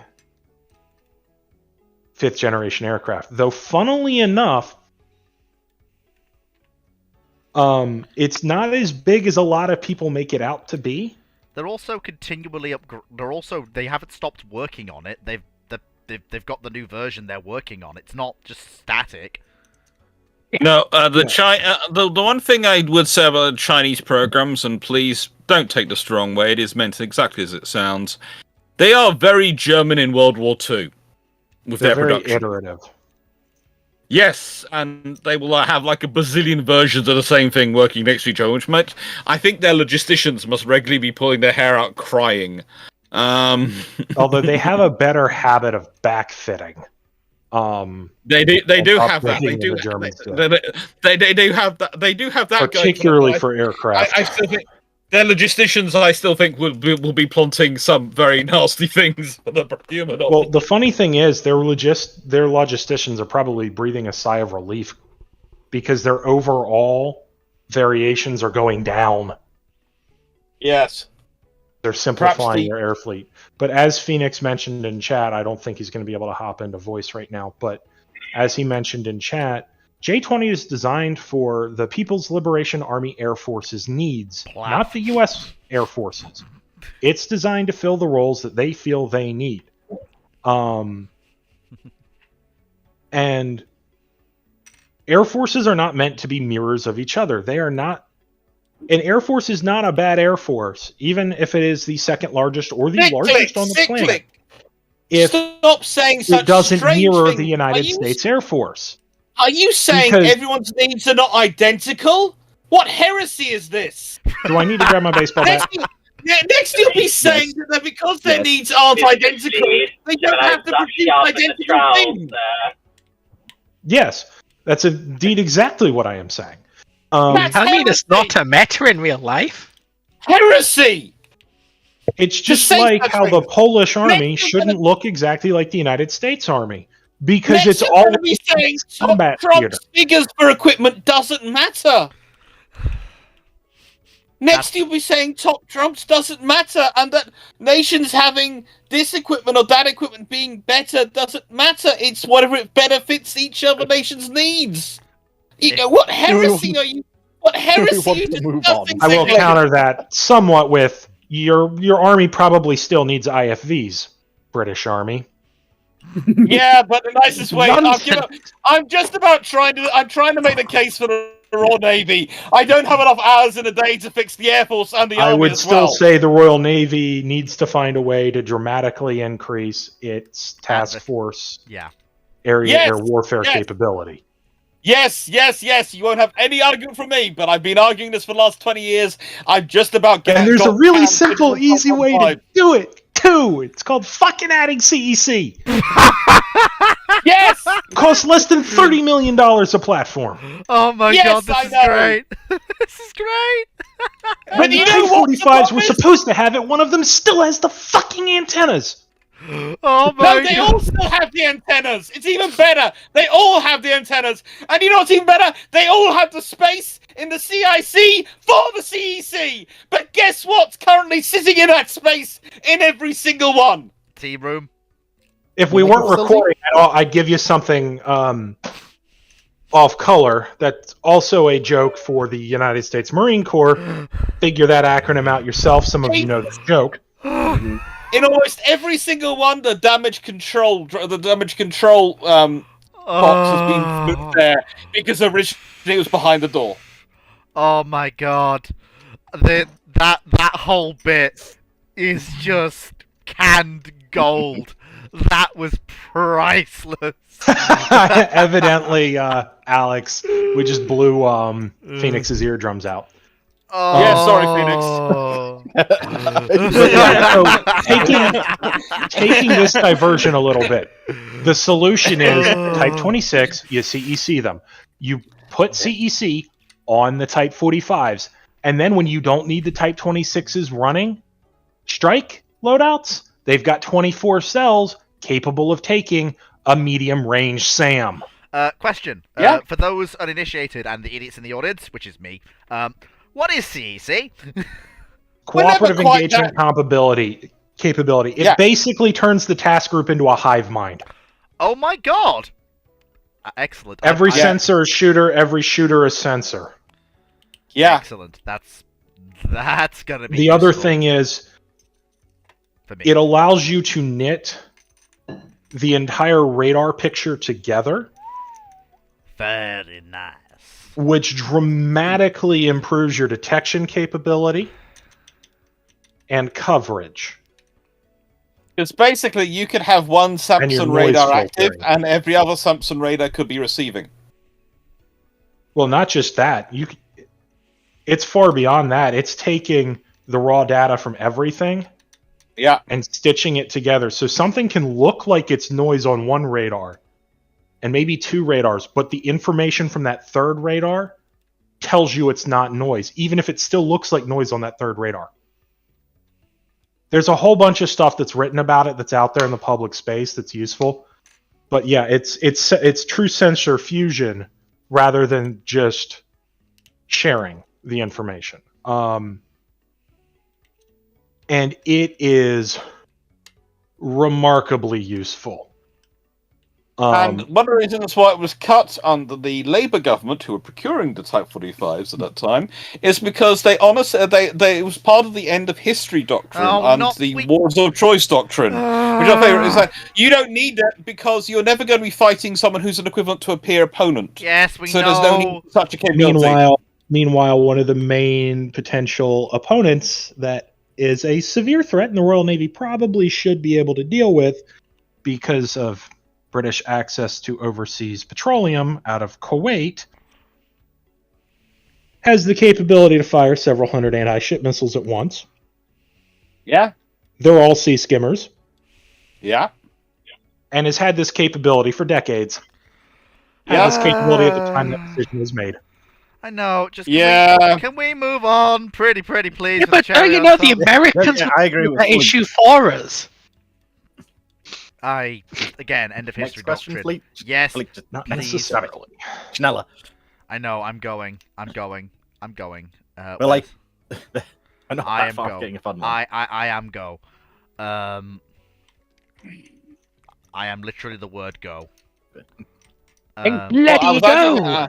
I was actually going to say there's whole parts of this conversation we actually haven't managed to get into enough sort of detail. I think for possibly examining Fleet's psychology and psyche and helping him Let's work move through on. his issues. I'm waiting for I you to move on. have, and it's not worth the That's for effort. Fleet's therapist. That's not for us. That would be. Please don't say that. that would be Cyclic and abusive. normally want that to we deal did, with so him. we did that one And already. I don't think he has a therapist. I think this is the problem, Cyclic. I No, think he but to needs quote, he has a conscience, and that conscience is apparently me. Blackburn. Yeah, they've got to deal with my boyfriend. Okay, when let's he's go on to the next stressed. question. Blackburn let me finish. Maximus. I do asks, sometimes wonder if poor Foxo feels Alex? she's the third wheel in the relationship between Dragon and Fleet.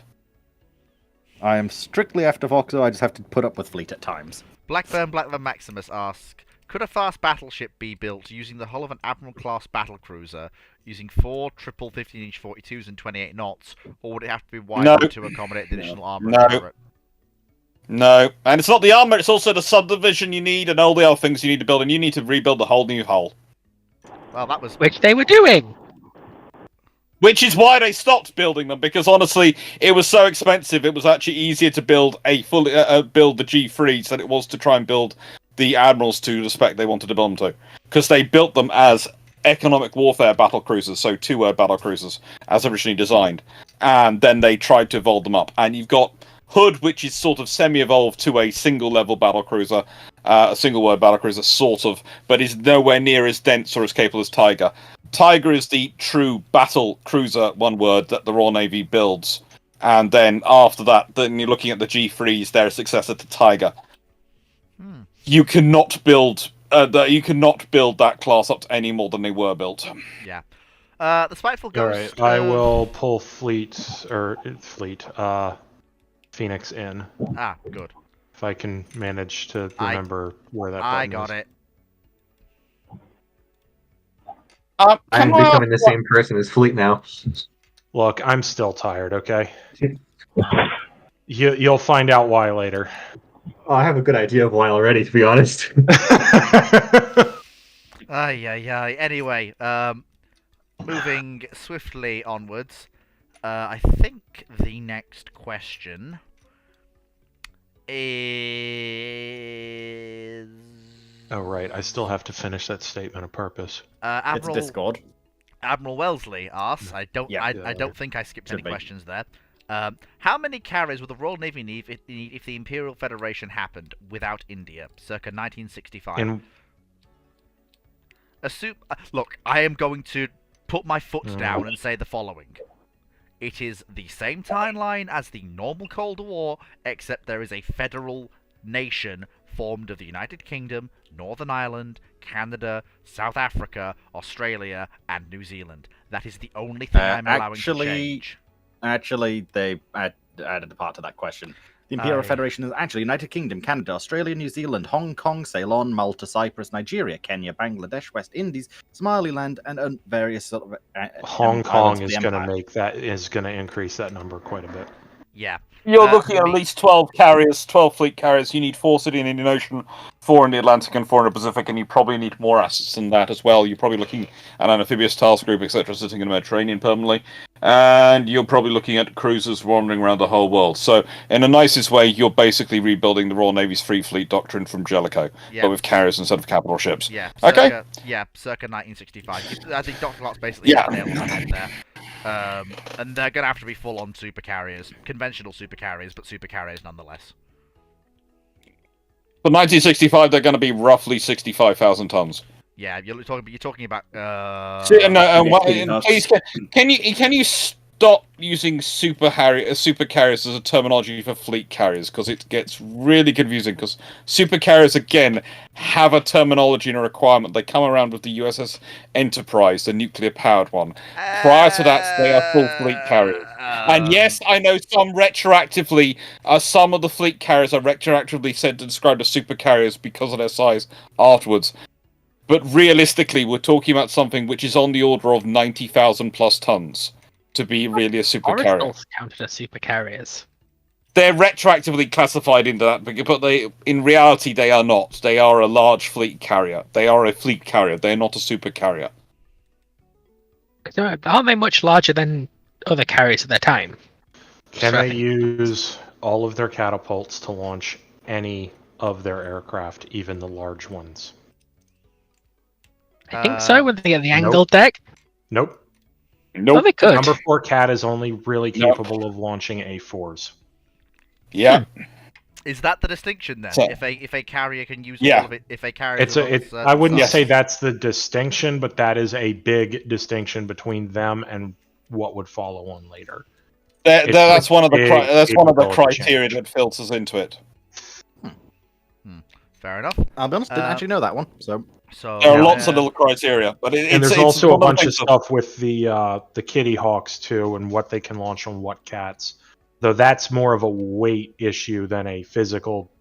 Does not have the physical room to launch anything physically larger than an A4 Skyhawk, which is the issue on that number 4 Cat for the Forestals. Yeah. So okay, this YouTube question.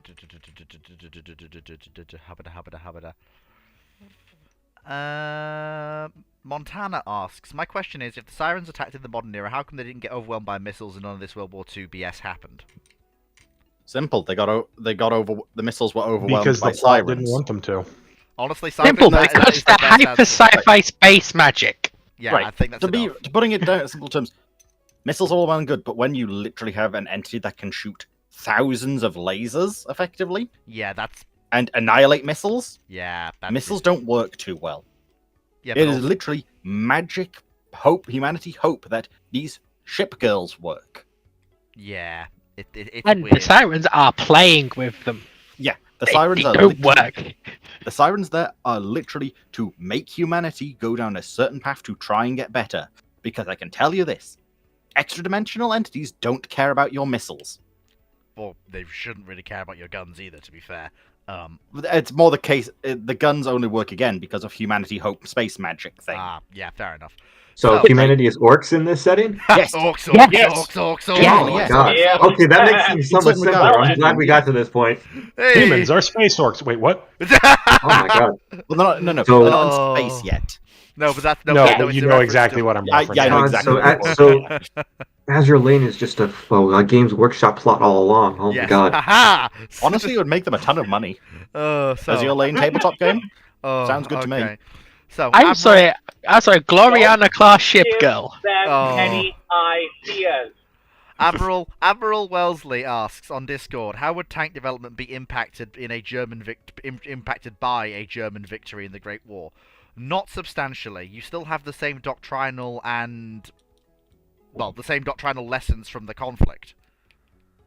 Actually, it I'm depends on wondering how how the war the Germans won. would win. What in Yeah, 1914? Isn't this part of Wellesley's whole timeline thing? I don't know. I'm Most sure I've heard. likely, We've had a yes. couple of these questions from Wellesley, and he has a timeline for this. But either Yeah, way, If you win in 1915, the tank doesn't really become a thing until the next war. I Ew.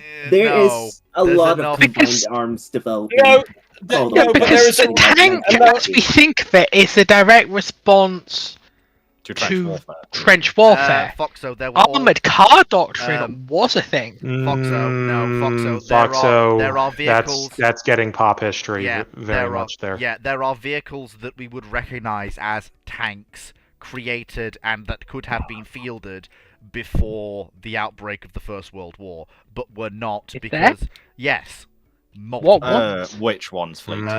Fleet. The I Geschützwagen. want to. The Geschützwagen, for Because- example, which was a project that was proposed to both the Austrian and German militaries, but was not taken forward. They're not taking forward because they couldn't get the engine to work. No, it was just not. Because we're taken talking forward. really early combustion engine at this point.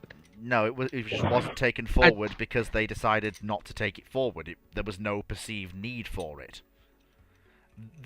All of the early tank projects from before the First World War are not taken forward because there is no perceived need for such a vehicle.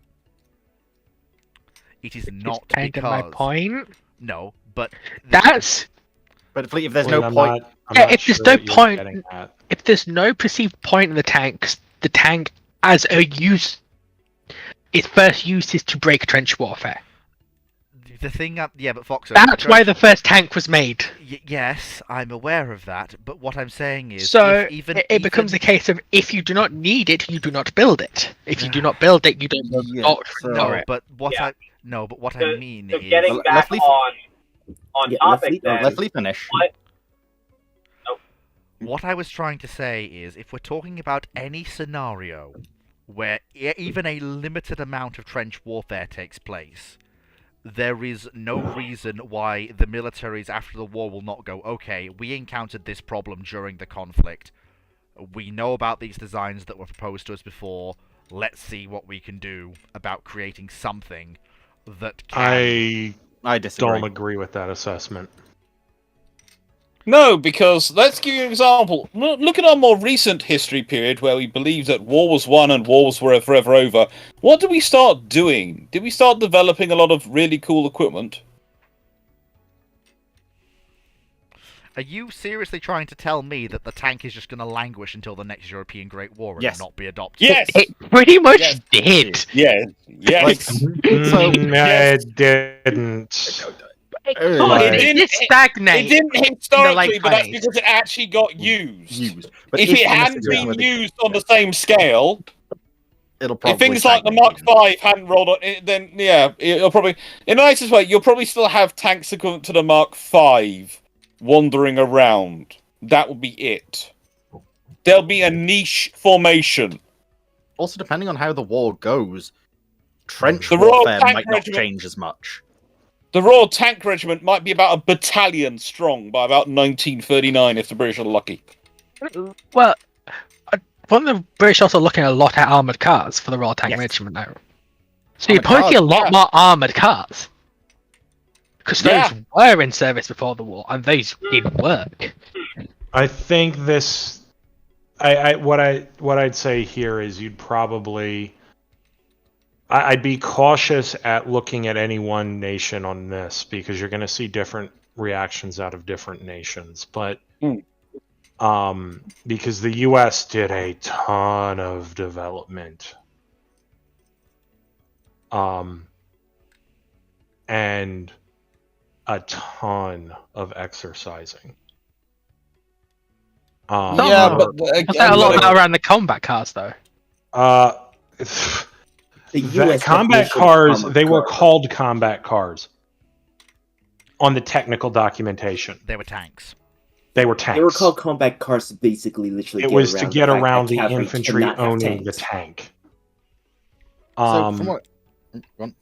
And the exercise that very quickly stopped as soon as the political situation started shifting just a hair in the U.S. Army. And the political situation shifted around the technology improving, i.e., automotive technology improving and becoming more reliable, the internal combustion engine and transmissions becoming better and more reliable. The U.S. Army had always seen itself as an army of maneuver, and took some pretty big lessons from the Civil War, U.S. Civil War, that were hanging around and really were driving things probably more so than the World War I combat experience. Combined that with already having done a motorized conflict,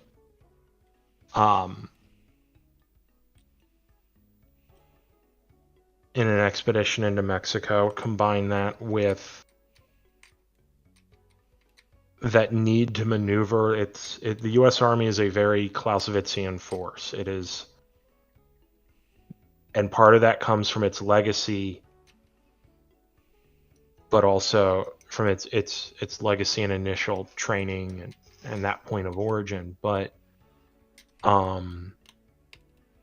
the other part of it comes from its own combat experience out on the frontier against Native Americans.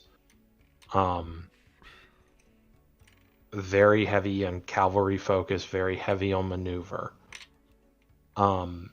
Even its infantry forces, the idea, and because of the area the U.S. Army had to cover, but the idea was to be able to move quick and engage an opponent before they were ready. And that really drove a lot of the development and stuff like that. The U.S. Army's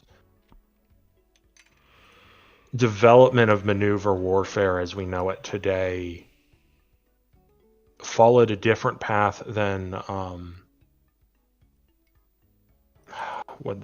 than the German army, and their view on maneuver warfare.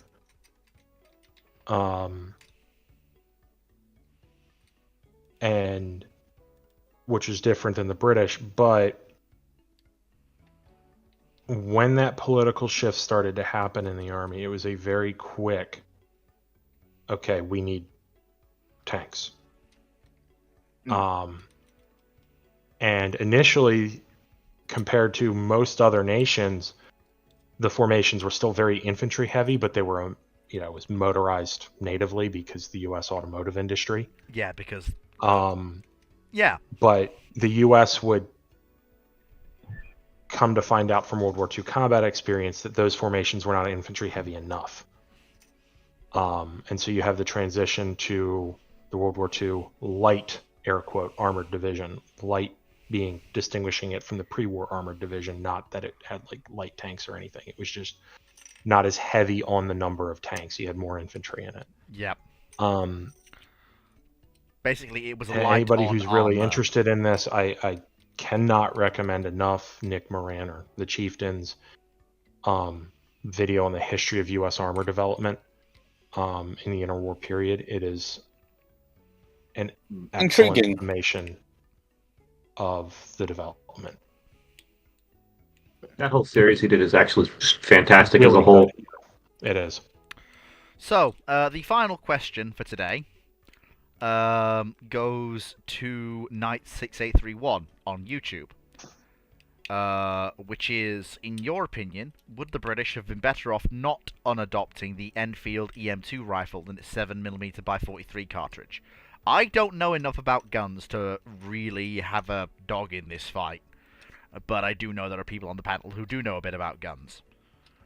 I believe the EM2 was a post-war rifle, I think? I know that much. Yes, so Yes. it's described as an intermediate cartridge. It's not. It's not really.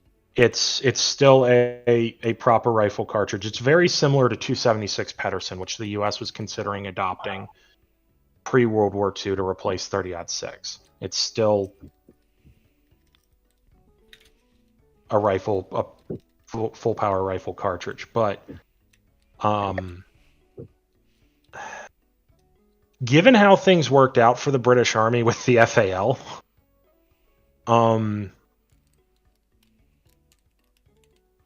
I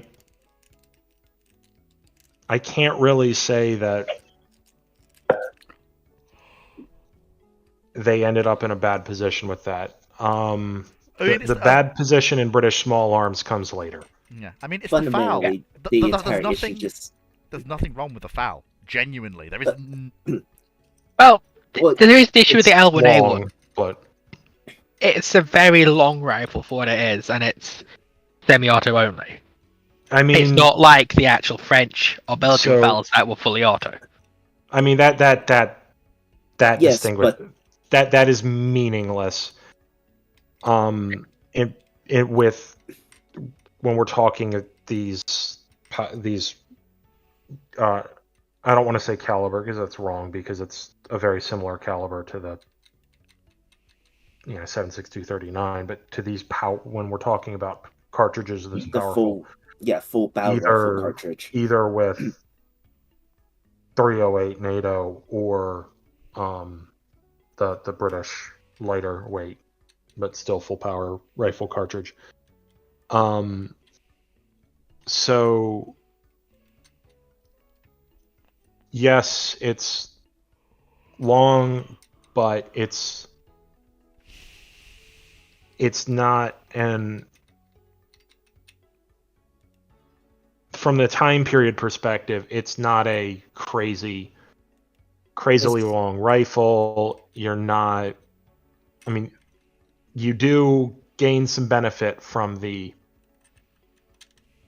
bullpup with the EM2, but like what you're getting in terms of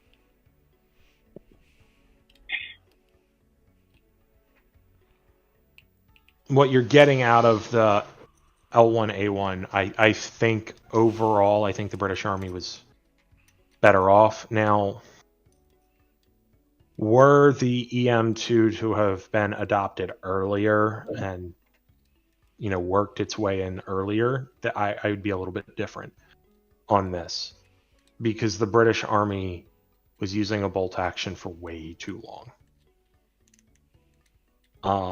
And I mean, to be fair, fundamentally, the L1A1 was mostly adopted, mostly due to political situations. There has been clamoring for a standardized NATO arm at the time, but obviously, yeah, the that's Americans what were drove this in the U.S. Yeah. putting its foot down quite stupidly, if you ask me. But they were very intent on on 308. 308, at a time when the U.S. was already looking at small bore high velocity as the future. Mm-hmm. Though the leaders of Big Army hadn't caught up to that yet. You have, coming out of the Korean War, the U.S. Army starts a program that would eventually come out to small bore high velocity.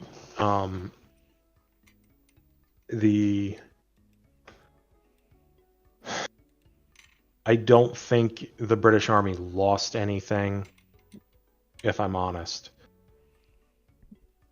by No, giving not up really. the EM2. There's nothing wrong with the foul.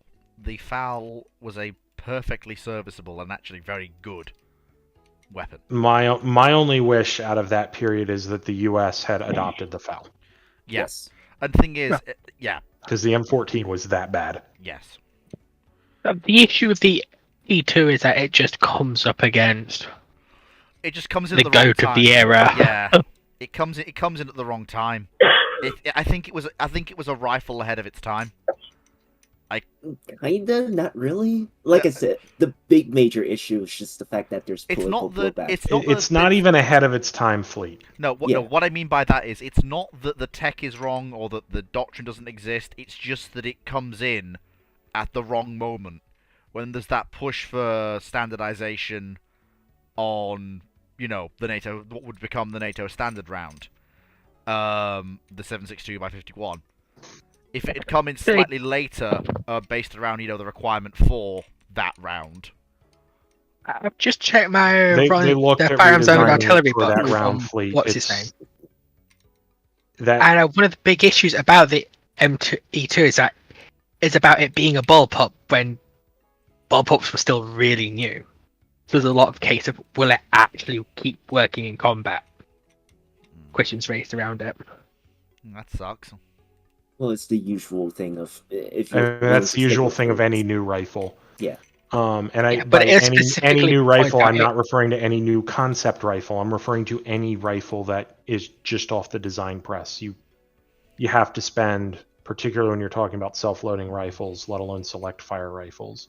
I mean, hell, think about Unless how you long get the British Empire incredibly took to- lucky, you have to spend 10 years, 15 years working through the teething issues. Even the Garand had it.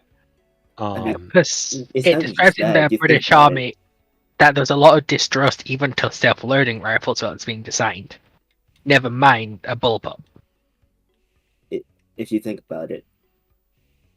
I mean, the amount the of time bullpup the there British doesn't Empire, provide. the amount of time like, the British Army took to even get the Enfield down to the pattern that we're familiar with. It's gonna take a long time just to iron a brand new rifle out. The M16 took a while. Like, just generally there isn't the first mark of weapons is generally never going to be reliable enough for a proper battlefield situation. Yeah. It's You'll only get a lot through of those. adopting it and using it do you find the problems to therefore fix them. Mm-hmm. Yeah. Yeah. That attitude would not have impeded the EM2. What killed the EM2 was the switch in cartridge, because the design was fundamentally not designed for it. Yeah. And you've got the foul right there that can take it. Yeah.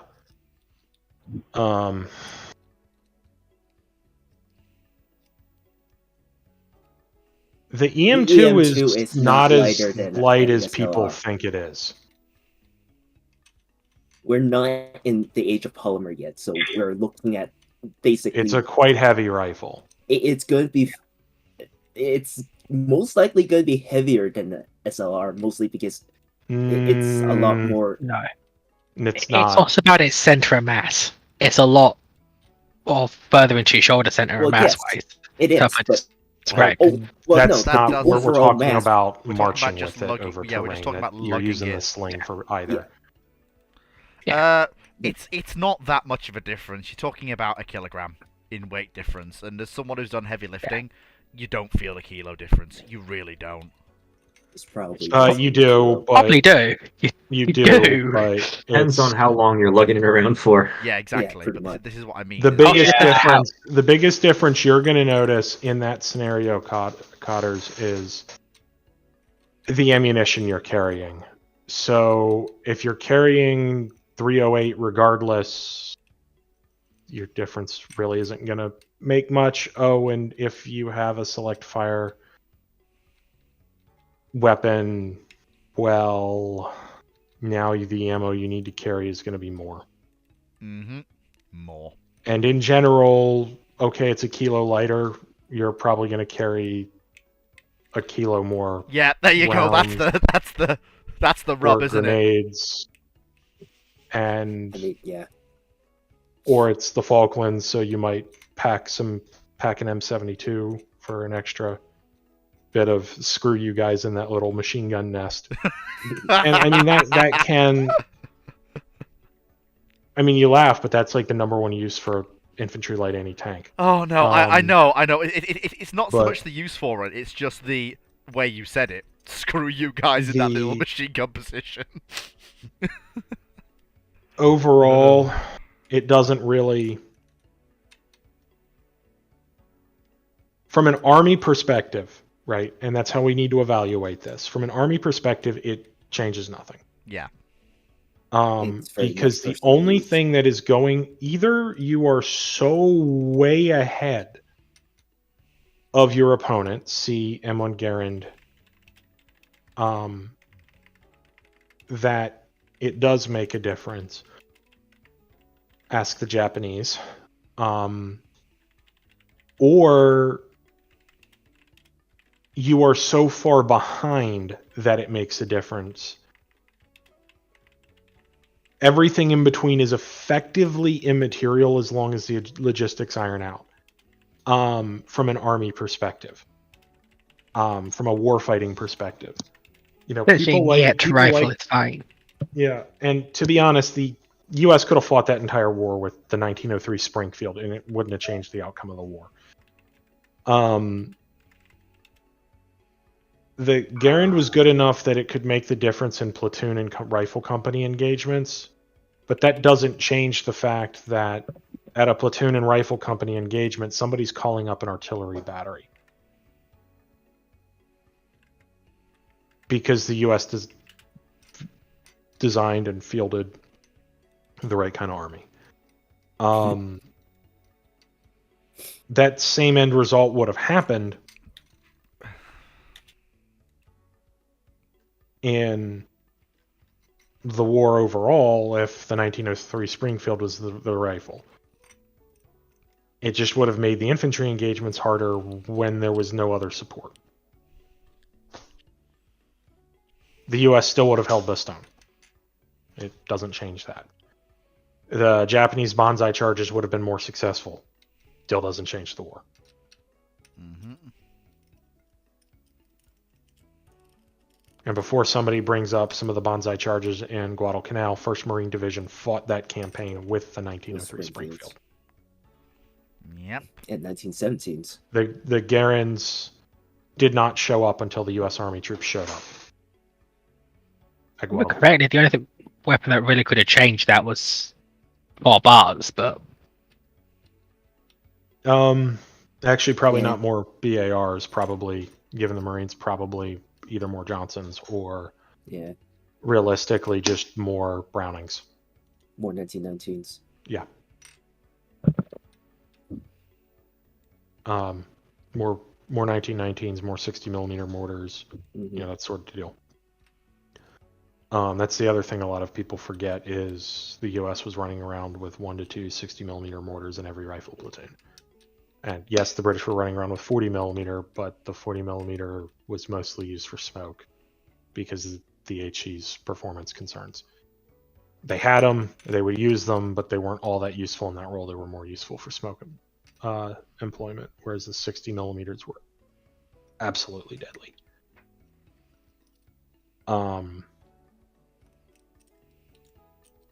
But we've rambled on.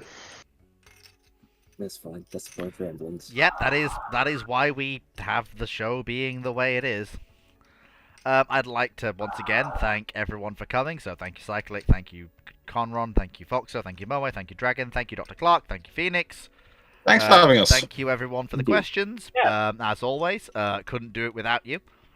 Obviously, tune in tomorrow for the finale of Rule the Waves. Which is basically going to wrap up tomorrow because we're approaching the end of the campaign. I hope you all have a fantastic evening, and I hope you. Oh no, wait! I can't. Oh, I can do it tomorrow before New Year. Yeah, but I hope you all have a fantastic New Year. If I don't see any of you tomorrow, and I'll see you all in 2025, all being well, for the next ramblings. Oh yeah, this is the last ramblings of 2024. Right. Wow. Yeah, there you are then.